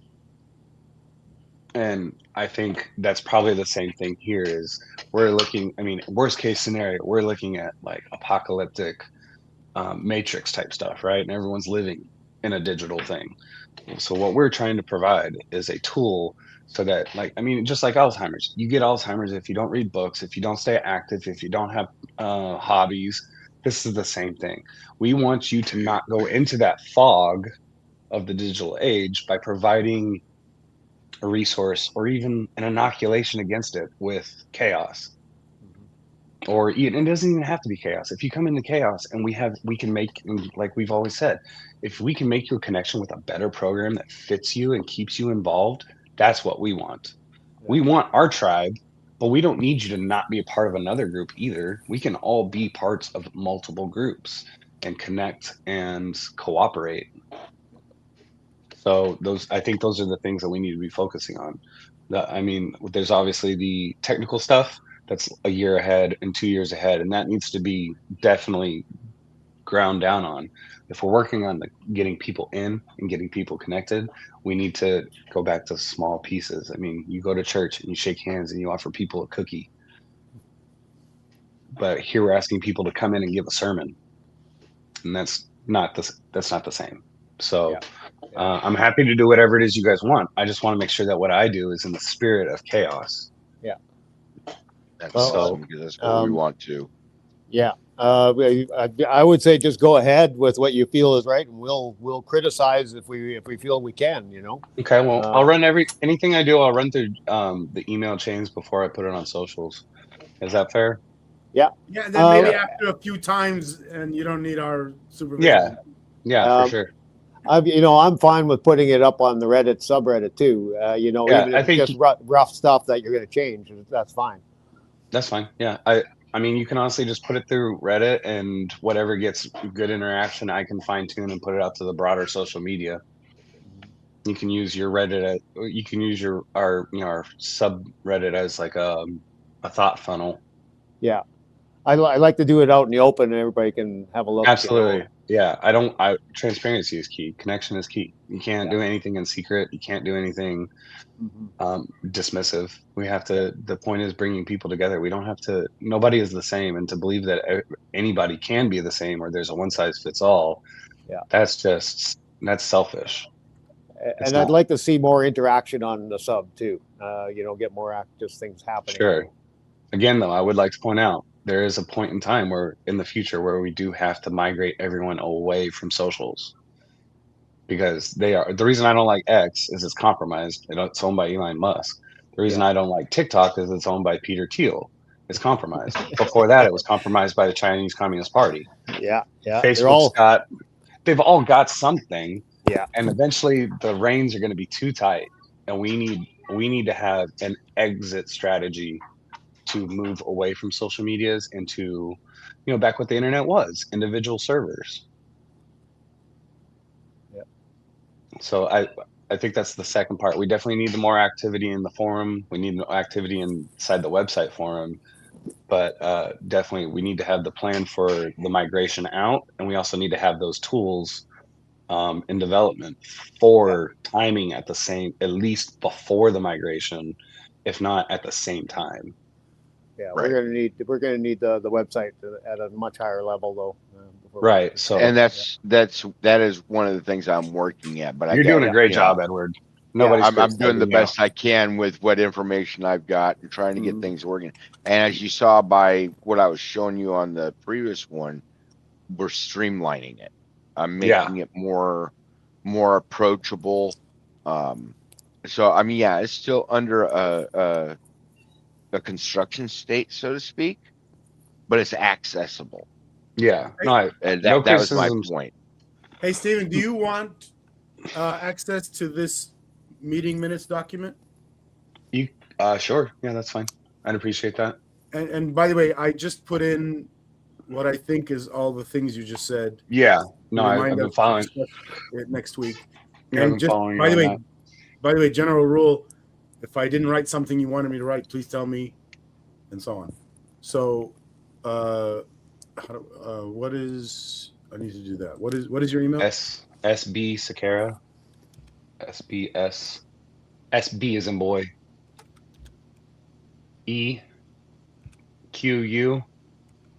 EQUEIRA @gmail.com. That's me. Cool. Look at that handsome fellow. I'll put you in as editor. You can change things. Noise. Try to make it clear for us if you did make Yeah. changes, I guess. I will. I'll probably highlight any You changes. could probably just do comments or something. Yeah. What I typically do is I'll highlight it with color. Oh, that too. Yeah, I mean, Well, you could also do comments in Sure. some cases. You'll figure Whatever it works. Whatever works for you. out. Okay. So before we break, let's go ahead and go over our plan for the next week. What it is that we're all working on. Well, you and I are going to get together Mm-hmm. and look at how to make why this is important to you. Yes. And Make things. yeah, that's going to be my main goal here. Then for the Yeah, next I think week. that's Brian's big goal, and I'll help with that. I'm working on the comparisons of social media so we can make those choices. Okay. Anybody Um, else? We actually, I don't know if that's finished or not, but we have one more item that's probably worth still doing. And let's hear people that. can still leave, but it's really me and Edward. Edward, do you want to somehow right now? Yeah, figure out? we gotta figure it out because I Can you need just to be able to do put it it on for the you. screen real quick, and then we'll try to figure out how to connect it. What's that mean? Yeah. Get restreamed with YouTube. Yeah, so we're trying to switch things where right now I'm the one that is managing the live streams and then sending out the calendar invite, and we want to switch it to Edward doing it, and we also want to switch to. I'm using StreamYard. We want him to use Restream. Okay, so we're switching platforms. That too, yeah, and persons doing it, who's responsible for doing it. Sure. That's all, and then connecting it to YouTube. We're blocked somehow. Maybe you know, or maybe you can help us figure it out right now. You never know. Well, so we're having a problem sharing this direct to YouTube. The No, glitch where I'm right reading now the- is I made Edward the manager of the KAOS YouTube. Mm-hmm. But somehow, and that's the highest level access. I tried to make him owner, it didn't let me do that. Sure. That's the highest level access, but somehow that is not enough access to do what Edward's trying to do, which is connect the Restream account to the YouTube. Right. I don't even know if I'm describing it right, by the way, but yeah, Okay. it's basically the problem I'm running into is I'm set as a manager on YouTube. I'm supposed to be able to do the live streams, from what I understand, but Restream is not able to allow me to log into our so try KAOS it. institution. What is the barrier? What is it telling you?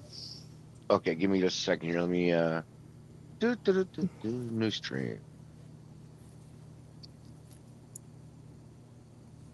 Where did I get?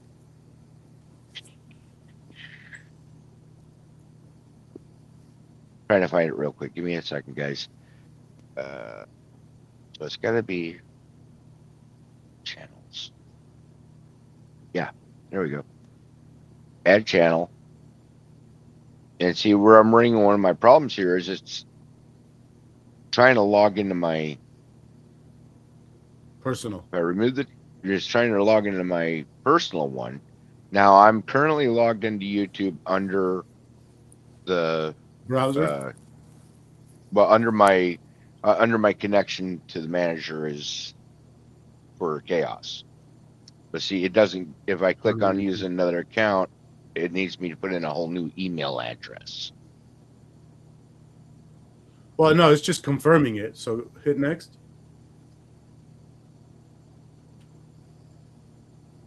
Yeah, password. But that's linking to your personal, huh? Pardon me?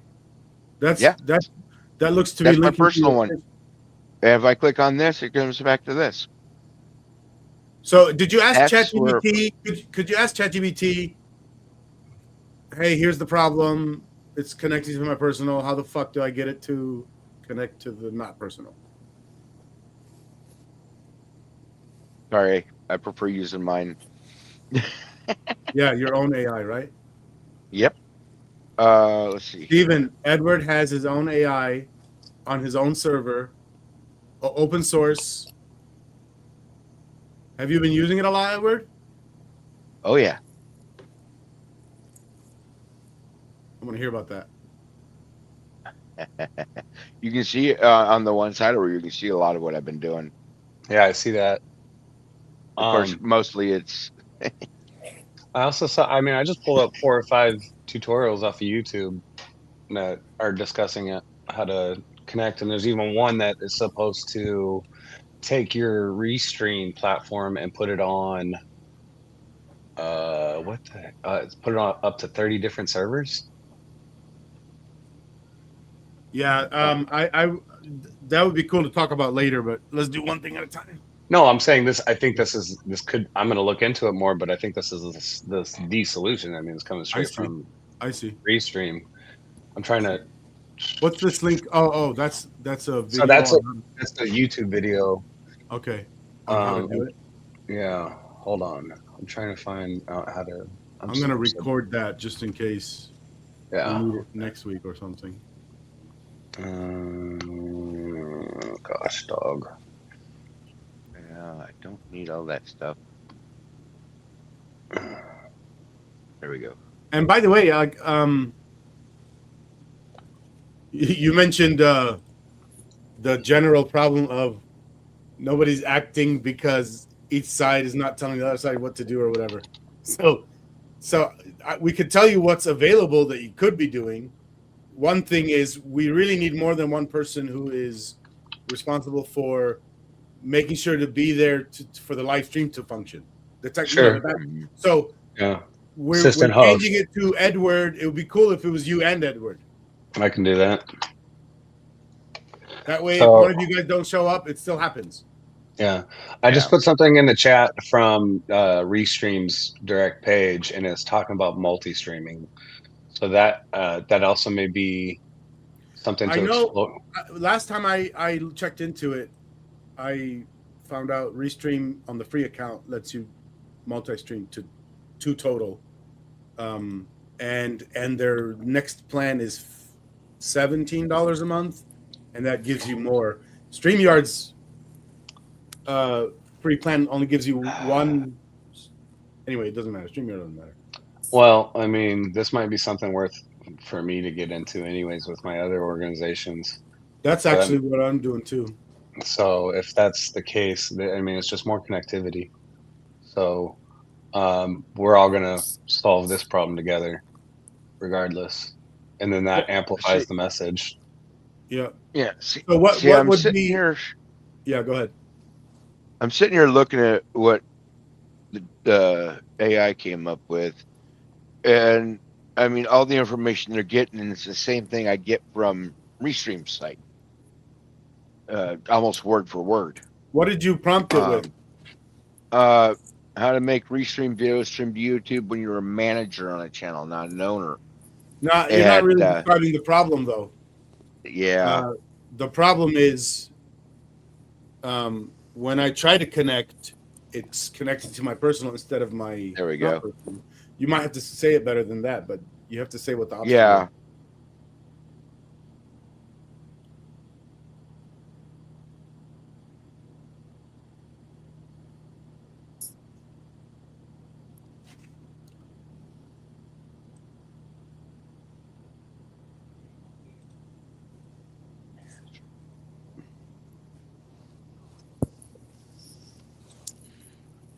By the way, Stephen, in general, when we do these meetings, and even if because by the way, we haven't been like planning what we're going to talk about next time. We haven't been doing that. We have tried that many times, and we've been successful before, but not a lot, maybe. But one thing I do in general is when we show up to a meeting, and let's say, you know, it's a lot of times you review old meeting minutes to try to catch something we missed and forgot to talk about, and then bring it back this time. So I think that covers a lot of them. But I like what you want to do here, which is we pre-write what we're going to talk about next time. That's what I started doing with a date too. One thing, it just helps us remember what we said we were going to do. Yeah, we have so many other things going on. Absolutely. If it doesn't get into my reminders, then it's not going to get done. Yeah.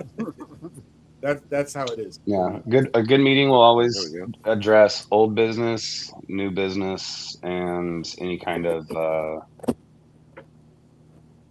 cooperation between other groups, like any kind of collaboration, letters, anything like that. But yeah, you always want to discuss old business and clear that up, and then go to new business. And all right, I wrote that in the general part of this document as like cool. All right then. So I'll reach out. Maybe I'll send out an email, and we can do you know, a meeting. Gosh, I'm so out of words this morning. Sorry. Okay. Anyways, we could do a recap on that, you know, with that email that you sent out, and then we all know what we're focused on for the week prior to next meeting. I gotta say, for me, I don't really have time in between meetings. You don't. Well, I don't think you're really. I don't think you have a lot to be doing just yet. I think it seems to me like Brian's the ideological lead, Edward's our tech lead, and I think you and I are more sitting on counselor, maybe. I don't know what you call it. Advisors. Whatever you call it. But I think you and I, Rami, our point is we're the outreach. We're the front end. Brian and Edward are, you know, behind the firewall. Well, what I would say about that is Brian is front end outreach, and me and you are helping him do that. Yeah, absolutely. However you want to phrase it. But for you, well, I know you have your other projects, and I do too. I honestly don't think that any of these things are going to take a lot of time, and that's really the point. Is that, you know, everyone gets so caught up in having to make choices between doing this and doing that, and I have this commitment or this, and so you kind of get frozen with fear out of doing something wrong, so you do nothing, right? So I think that's our attack here. Is we need to make it, whatever we're doing is these small things that you can do anytime. It doesn't matter. I'm going to call that perfection paralysis. Yes, perfection paralysis. It's exactly a choice paralysis. I just coined the term. Hey, and it's live now. I got proof. Nice. So whatever it is we're doing, it doesn't need to be perfect. We need to get that out of our head. I think we need to take the word failure out of our vocabulary regarding this project, because failure is not the enemy. Failure is where we learn how to get ahead. So for a year we've been figuring out what's not working. So now is the point. That's storming. Yeah. Now we're forming. We need to be direct. We need to be organized, and we need military language. Storming and forming. Storming, forming, norming, performing. Cool. I can tell. So right now, y'all, we were storming for the last year, trying to figure, like frothing or in turbulence. Now we're forming. We're organizing. We're dictating roles. We're figuring out action. So that's where we're at now, and that's what we need to be focused on, is the forming. Forming means organizing, bringing people together. It doesn't mean. I'd like to add something real quick. We're trying to do Robert's Rules of Order as a democratic way to do these meetings. Yeah. And one of the features of it is there's a referee. Mm-hmm. which is like a judge in a jury trial. The judge doesn't decide things or even say any ideas, but he says when rules of evidence is not being followed. You know what I mean? And that would also be a great tool for your AI. Interesting, yeah. Anyway, so we thought we don't have enough people to have that role yet. Well, now I think maybe we do. When we have these 4 people, I could play that role. And by the way, if I need to put in an idea, Robert's Rules of Order has a thing for this, which is temporarily I'm not the speaker, and then I get to talk just like you guys, and then I'm back to being speaker. Yeah. Anyway, I don't know if it'll work. We could try it. No, Hey, so you're saying your role is moderation, and I like that. Okay, cool. Edward, what's going on? And your connections. Okay. Excuse me. So I re-prompted. It came up with all the troubleshooting tips. I've gone through them. Everything is right. At this point, it's saying I need to contact Restream support. Okay. Yeah. So right. I'll message them here in a couple minutes. I got to take my furry little one out. But I'll message them here in a couple of minutes and get the process started. So I added a note to remind us to discuss that next week. Absolutely. All right. So anything else, guys? All right. I think that's good for today. Awesome. I think we're good. Yeah. And we actually got a full 2 hours in. Perfect timing, dude. Thank you, guys. Thank you. It's been a great productive meeting. Yeah, I appreciate you guys' time today. I think this was the best meeting we ever had. Thanks, Stephen, for coming. Yeah. Stephen, you're the one that's helping direct this meeting by getting us on point. Your multiplication factor, I think, made our meetings 10 times more productive. Yeah. That's a big number, 10. Thank you so much. And this is only your second time with us? Yeah. So it looks to me like what happened was in the first one, you're trying to see how we function. And they're like, okay, I like what's going on here. Now let me add my layer. Let me improve it, help them improve. And, well, I'm sure that what you saw last time was like, oh, this is perfect for what I could add. Meaning, like, you didn't see any like conflicts. Even if there was, I love conflict. Conflict is no. I mean, like ones where adversarial conflict wouldn't matter.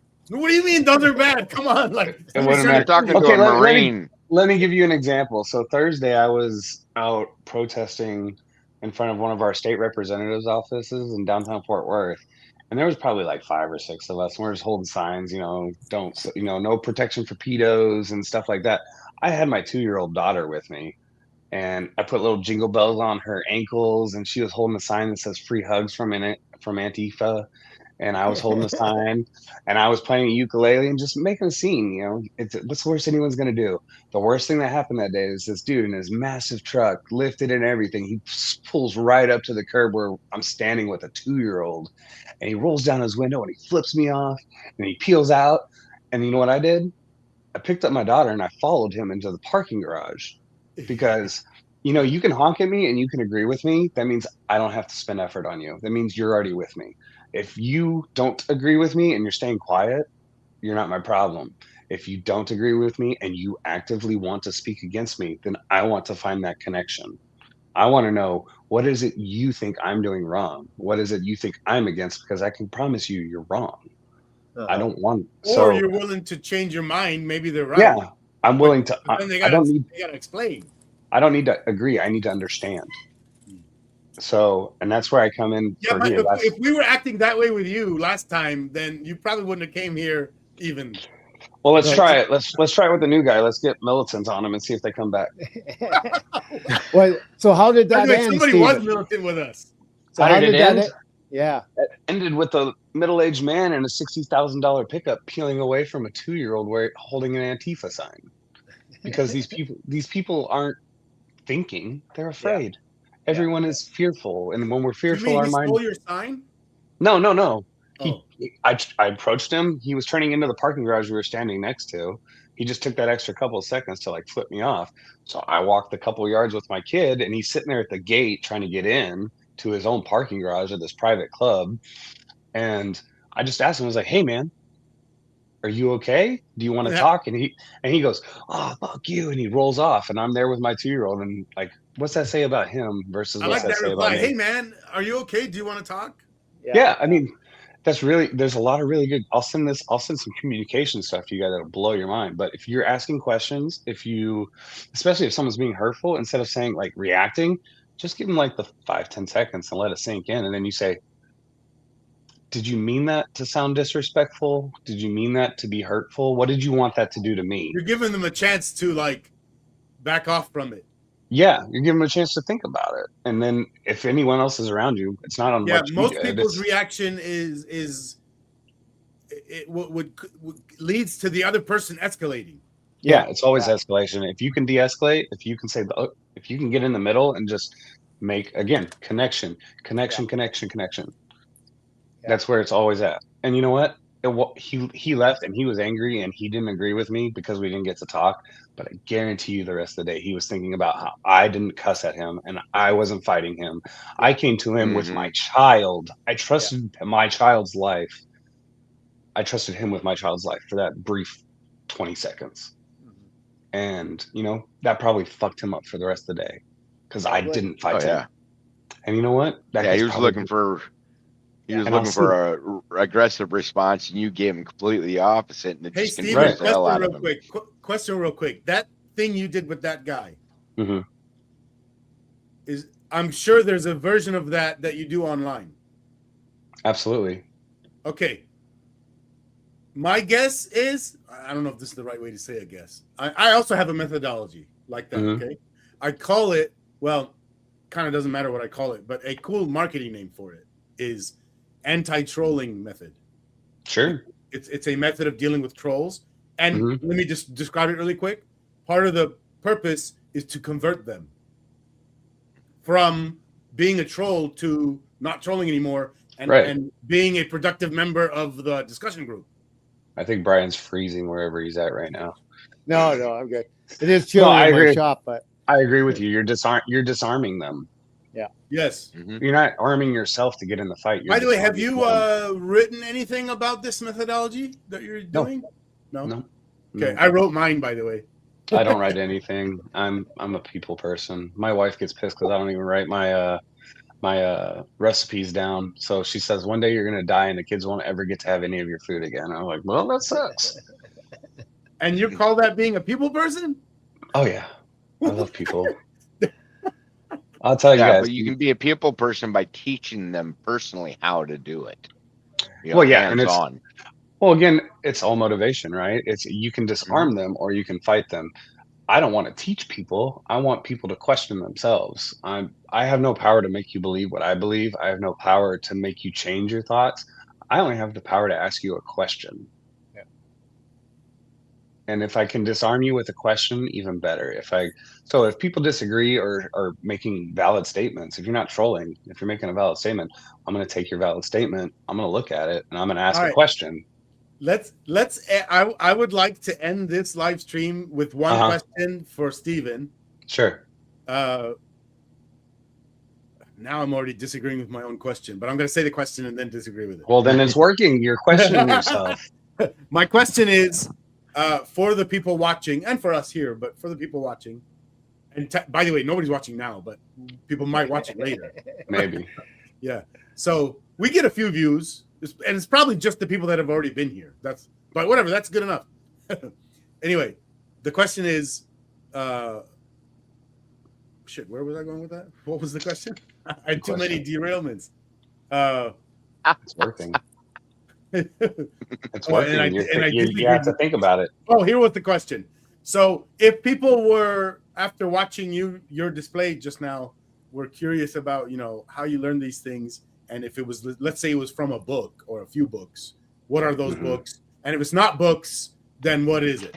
It's actually, there's a really good communications coach and civil law. Can you put it as a comment not in the private, but in the public?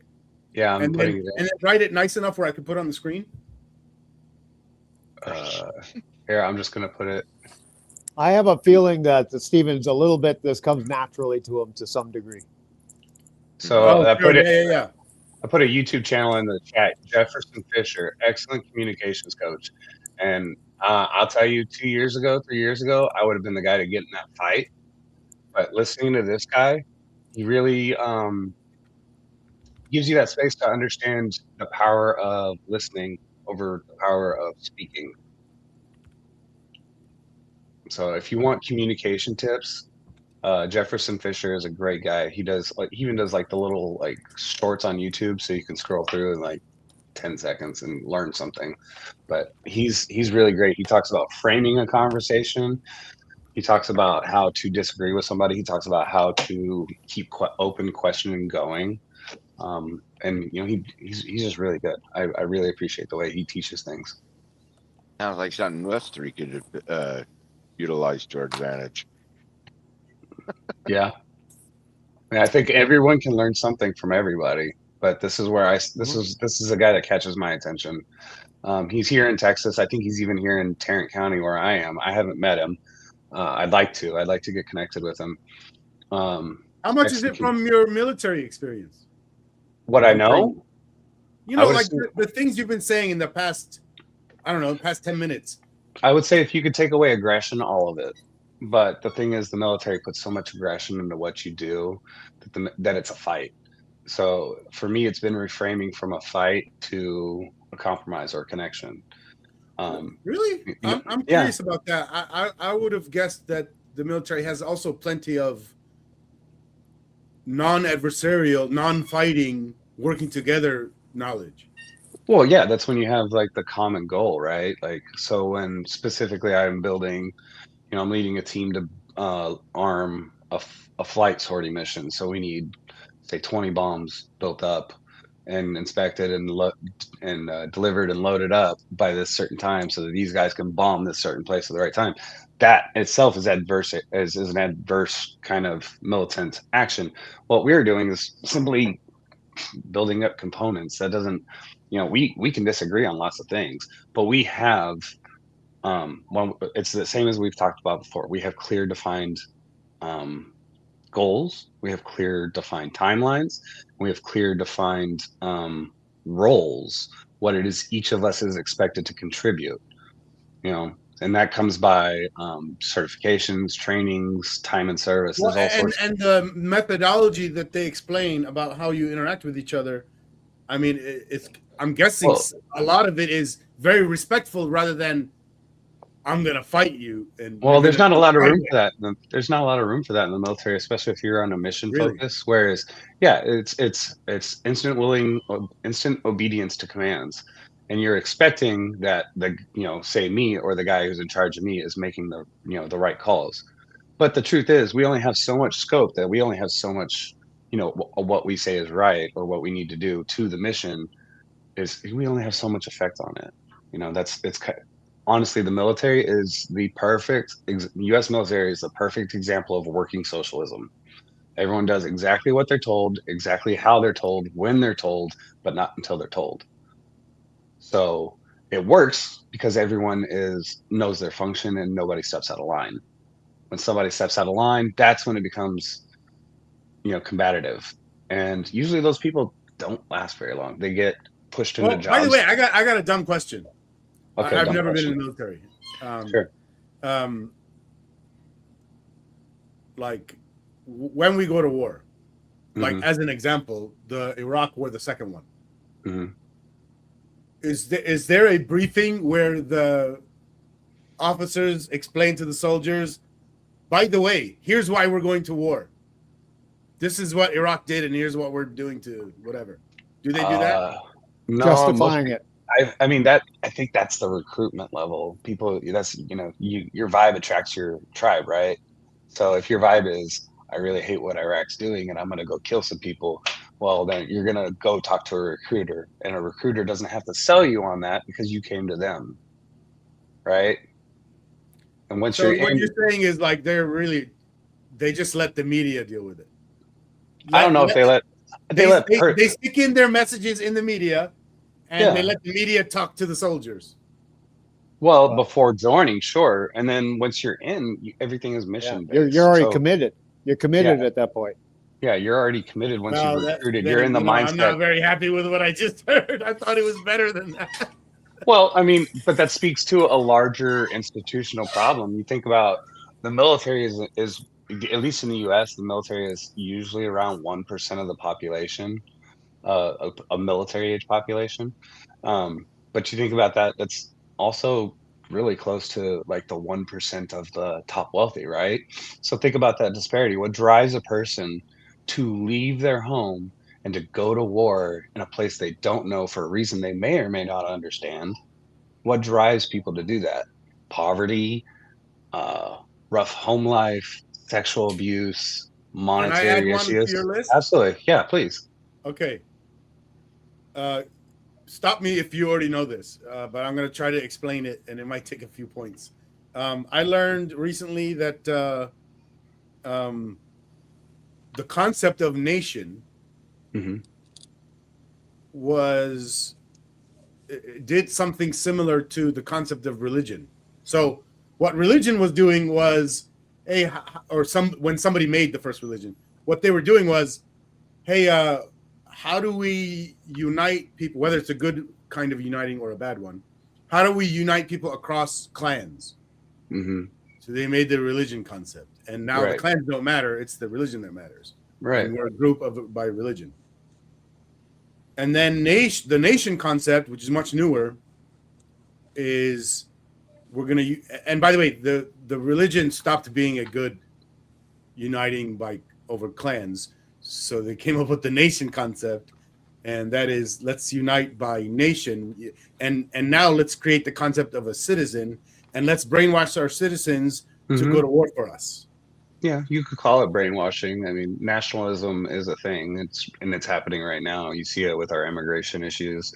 You even see it with the way Canada is being so forceful about their split from the American economy. I think Carney just announced complete independence from American economies. Is that correct? I mean, he still wants to be a part of the American economy. Yeah. He doesn't have a choice. Well, he's doing the big stick. He's doing the walk softly, carry a big stick thing right now with the economy, and that's nationalism. You know, I grew up. You know, we grew up. Do you think there's a good version of nationalism, or can we evolve to that? And if not, then what the hell are we gonna have? If you want to know truthfully, I can give you my whole spiel, but how long is it? Do we have the time? I can give it to you in 5. I can give it to you in 5 minutes. I got 5 minutes. You guys okay with that? All right. Yeah. I'll get low on battery, but go ahead. Simply, at least for the United States, we returned to the Articles of Confederation, which was our first constitution after the Revolutionary War. The Constitution wasn't written for 19 years. George Washington was not president of the United States until the Constitution was written 19 years later, after the conclusion of the Revolutionary War. So for 19 years, we're running on the Articles of Confederation. And the reason it failed was because there was no skin in the game for states to provide for common defense, and there was nothing to regulate interstate commerce. So again, money. It's just money. Who's going to pay for defense, and how do I sell something to you across state lines, right? Those issues don't exist anymore. The wealthy, the oligarchy, this web of interstate commerce and laws that they've put across the world, it's entangling them now. They're stuck. They cannot get away from their interstate and international corporation entanglements. So that's not an issue again to stop or to return to Articles of Confederation, where if you don't know, Articles of Confederation is each state in the United States is its own state. We collaborate in a union of states, but we are not the United States, right? So I'm saying we go back to that. States, their own economy determines their own education. We stop paying into the federal pool, and then the federal pool in their politics gets to decide who gets the money for the education, who gets to provide incentives for business, who gets to run up these legal test cases. What about things like currency? Well, that's the thing is currency is not our currency is not from our government. It's from the reserve.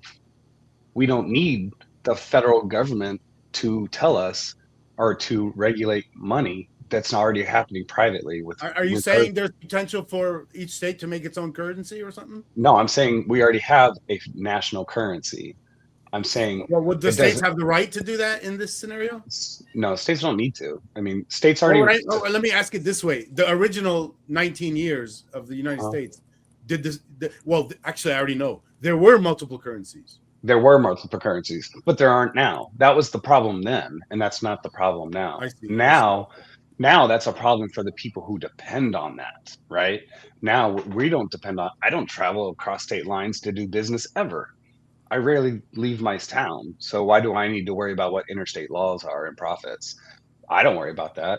People who own businesses worry about that. Rich people worry about that. About um, where you can be held accountable and where Okay, the lines could.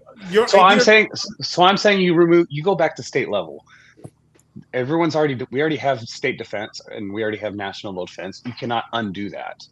It's not possible. We already have national currency. We already have What national about business. between the state and the more local governments? Is that a similar relationship or what? It would be just like it was before we became a federalized country. It's I just don't even know now. what it was like. So Well, so 100 years ago, everything you bought, owned, and did happened came from within 150 miles of where you live right now. You didn't get apples if it wasn't apple season. You didn't well, get. we can't go back to that, can we? Yes, you absolutely can. And Oh, because you're saying we should go back to that? I'm saying we return to states' rights because look, at least No, not the states' rights part. no, We get our products from 150 miles away.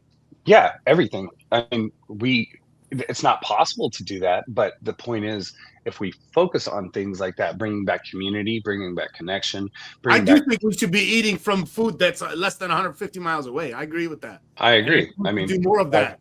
What are you why am I saying getting? about the big operations? They would still exist, I guess. They would still exist, but now it costs them more to operate. It drains them if you Yeah, cut. right now they're making us pay for it, right? Am I right? Yeah, they're making us pay for it because it's convenient for them to do business across state lines. If you cut those How does this convenient apply to highways, the rest of the world? Is it the same? Is it your opinion that this same scheme could work everywhere else? it already works in Europe. The European Union is the same thing. I see. The United States is larger than the European Union. The population is. There's no reason we should be a federal republic. This government was started with 13 colonies when the Appalachians were the border. This is an entire continent. What do you think of Brexit? Real quick. I think that's their choice. I think it was a dumb choice. You want to be. I think that they went too far. If you want to stay in an organization like the EU, you got to play. So that's kind of where that's where we would kind of do with our corporations is we reduce their access to the whole federal system. It costs them 50 times more to operate in every state. You bleed the beast. And if, then they have to adhere to every individual state's regulations. I mean, states already do this with insurance. Every state regulates insurance, regulates lawyers, regulates accountants. Every license is already state. The federal does not do anything with those. The only thing the federal government is supposed to be doing is making sure that state governments can work together. And so what I would propose is you go back to a new iteration of Articles of Confederation, where each state is a state. The Union of States is now similar to the EU. And then you want to talk about taking on Canada or bringing in Greenland and how the United States took all this place from Mexico. Fine, if you want that to be your community, let's put it back in those communities for people to make those choices. And that's where a tool like this is actually valuable, because you can't have 7 million or however many people are in the United States. I mean, it's 9 million in Dallas, Fort Worth alone. 9 million people. 9 million people voting on something means nothing, because it's, what are we going to first over the line, or how we apply this? You can't apply it at a federal level with 27 million people. You can apply it with 9 million people, but you can apply it interconnectedly, where you say, okay, we go into other people's homes and we honor their rules, we honor their customs. Same when they come to our homes, and that's what it is. We're meant to feel. And you said this national thing is a new idea. It is, since like 1700s, right? I mean, even Germany didn't get founded until 1785, I think. So, but before that, it was Germanic tribes and clusters, and we we lose our identity as a community, and I feel like when we get too far from the community, everything is like one-way glass. We can only see what's happening, and we can only assume what's happening on the other side of the glass, or we're inside of that one-way glass and we can see nothing except for ourselves, and then we become selfish and everything is self-centered. So there's no way that everything can apply to this huge group of people. And it doesn't matter what state you go to, what state you live in, because all the federal rules apply. So if you take it back to people's power and states' rights, we can elect our governors, right? Well, then why can't we have a council of governors, all 50 governors as a board, and they elect a president?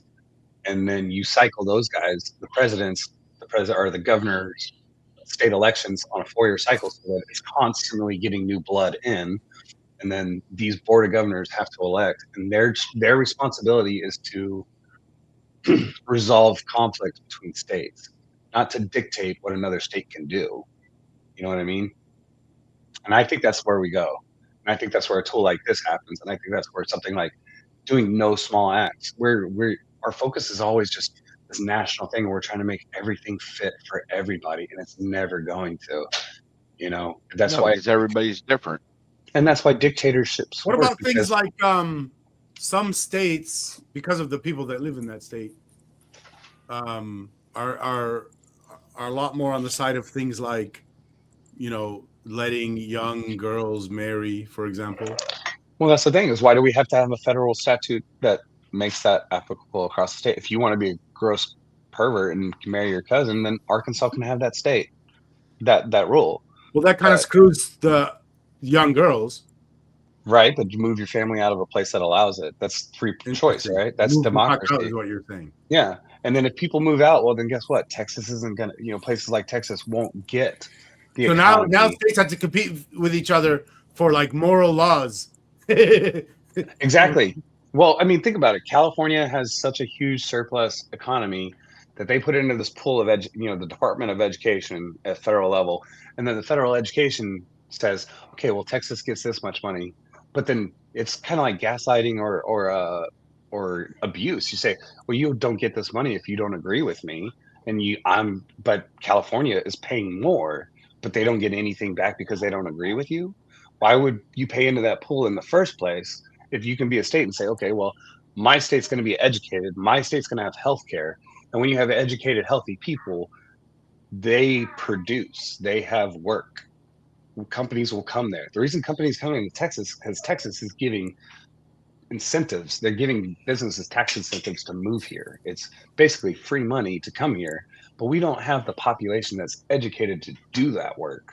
So they bring their workers from California and Chicago and New York and wherever they're at, and then so now it's a whole new melting pot. What I'm saying is, if you allow your community values to dictate how money is spent, how everything is run, it's all going to self-regulate. These companies, if they can't do business in Texas because there's not educated people, they're going to move out. All right, one more question along the same lines of all these, if you're willing. Yeah. How do you see the responsibility that the state has, or whatever level of government in your thinking, that would be responsible for, protecting children from their parents, and let's say in the scenario of homeschooling. Mm-hmm. How do you see that? Okay, perfect example. So this week I went to a truancy tribunal because I kept my son home from school for 10 days. He's missed like 13 days. He's in pre-K and I pay for it. It's not free. But he's in the school system, right? So that's what the officer shows up.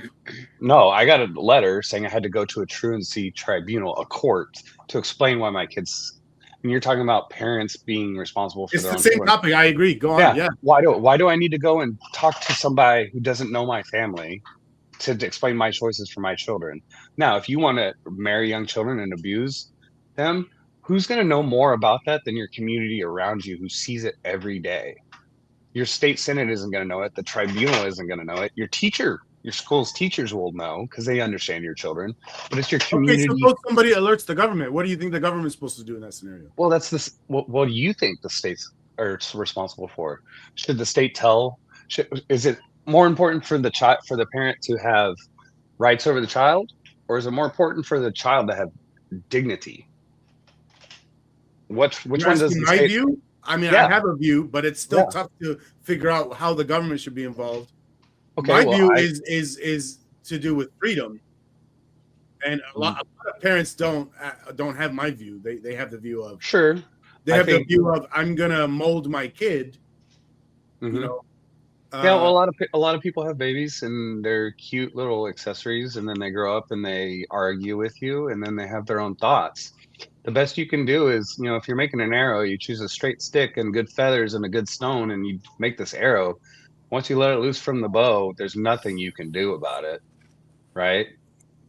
So I mean, I don't have an answer that well, I solves mean, or I what think states what you're should do. saying is each state would be deciding on its own. I mean, that's the I obvious mean, point here. state already runs adoption, state already runs CPS.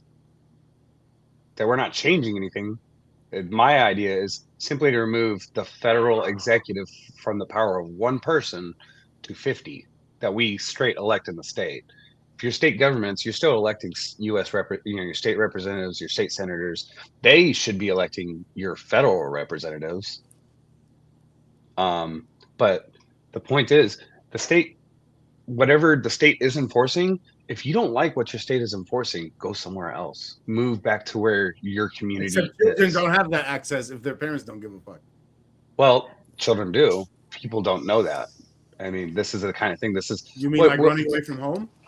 no, not necessarily. There's all sorts. I mean, there's all sorts of options. But the thing is it's again connection. You don't know what the connection is. You don't know where these people are. I mean, I could be next door to Edward and not even know him. And say I have a They could be neighbors. right, but that's the problem. Is we're all so focused on the Hey, look outside. See if he's waving right. right, right. Yeah. We're so looked at. I this know he's big not going to be able to see me. I'm 3.5 hours away from him. I can make that too. I promise you. But the point is that we're so stuck on.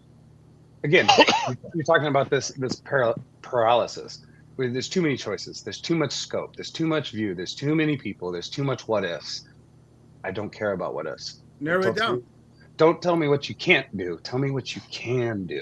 There's always one thing you can do. So if you're worried about your kid getting abused, what would you do? What would you want the state to do? Would you want the state to provide, take them from the home? And how does that happen? I mean, even now, fostering, the main focus is to reunite families, no matter how fucked up the parent is. And why is that right? I mean, it's a case by case thing. I can't give you an umbrella answer that's right. So, there's people who fuck up, and there's people who do drugs or do crimes because they're desperate. So I can't hold that against them. I want a child to grow up healthy because they are our future.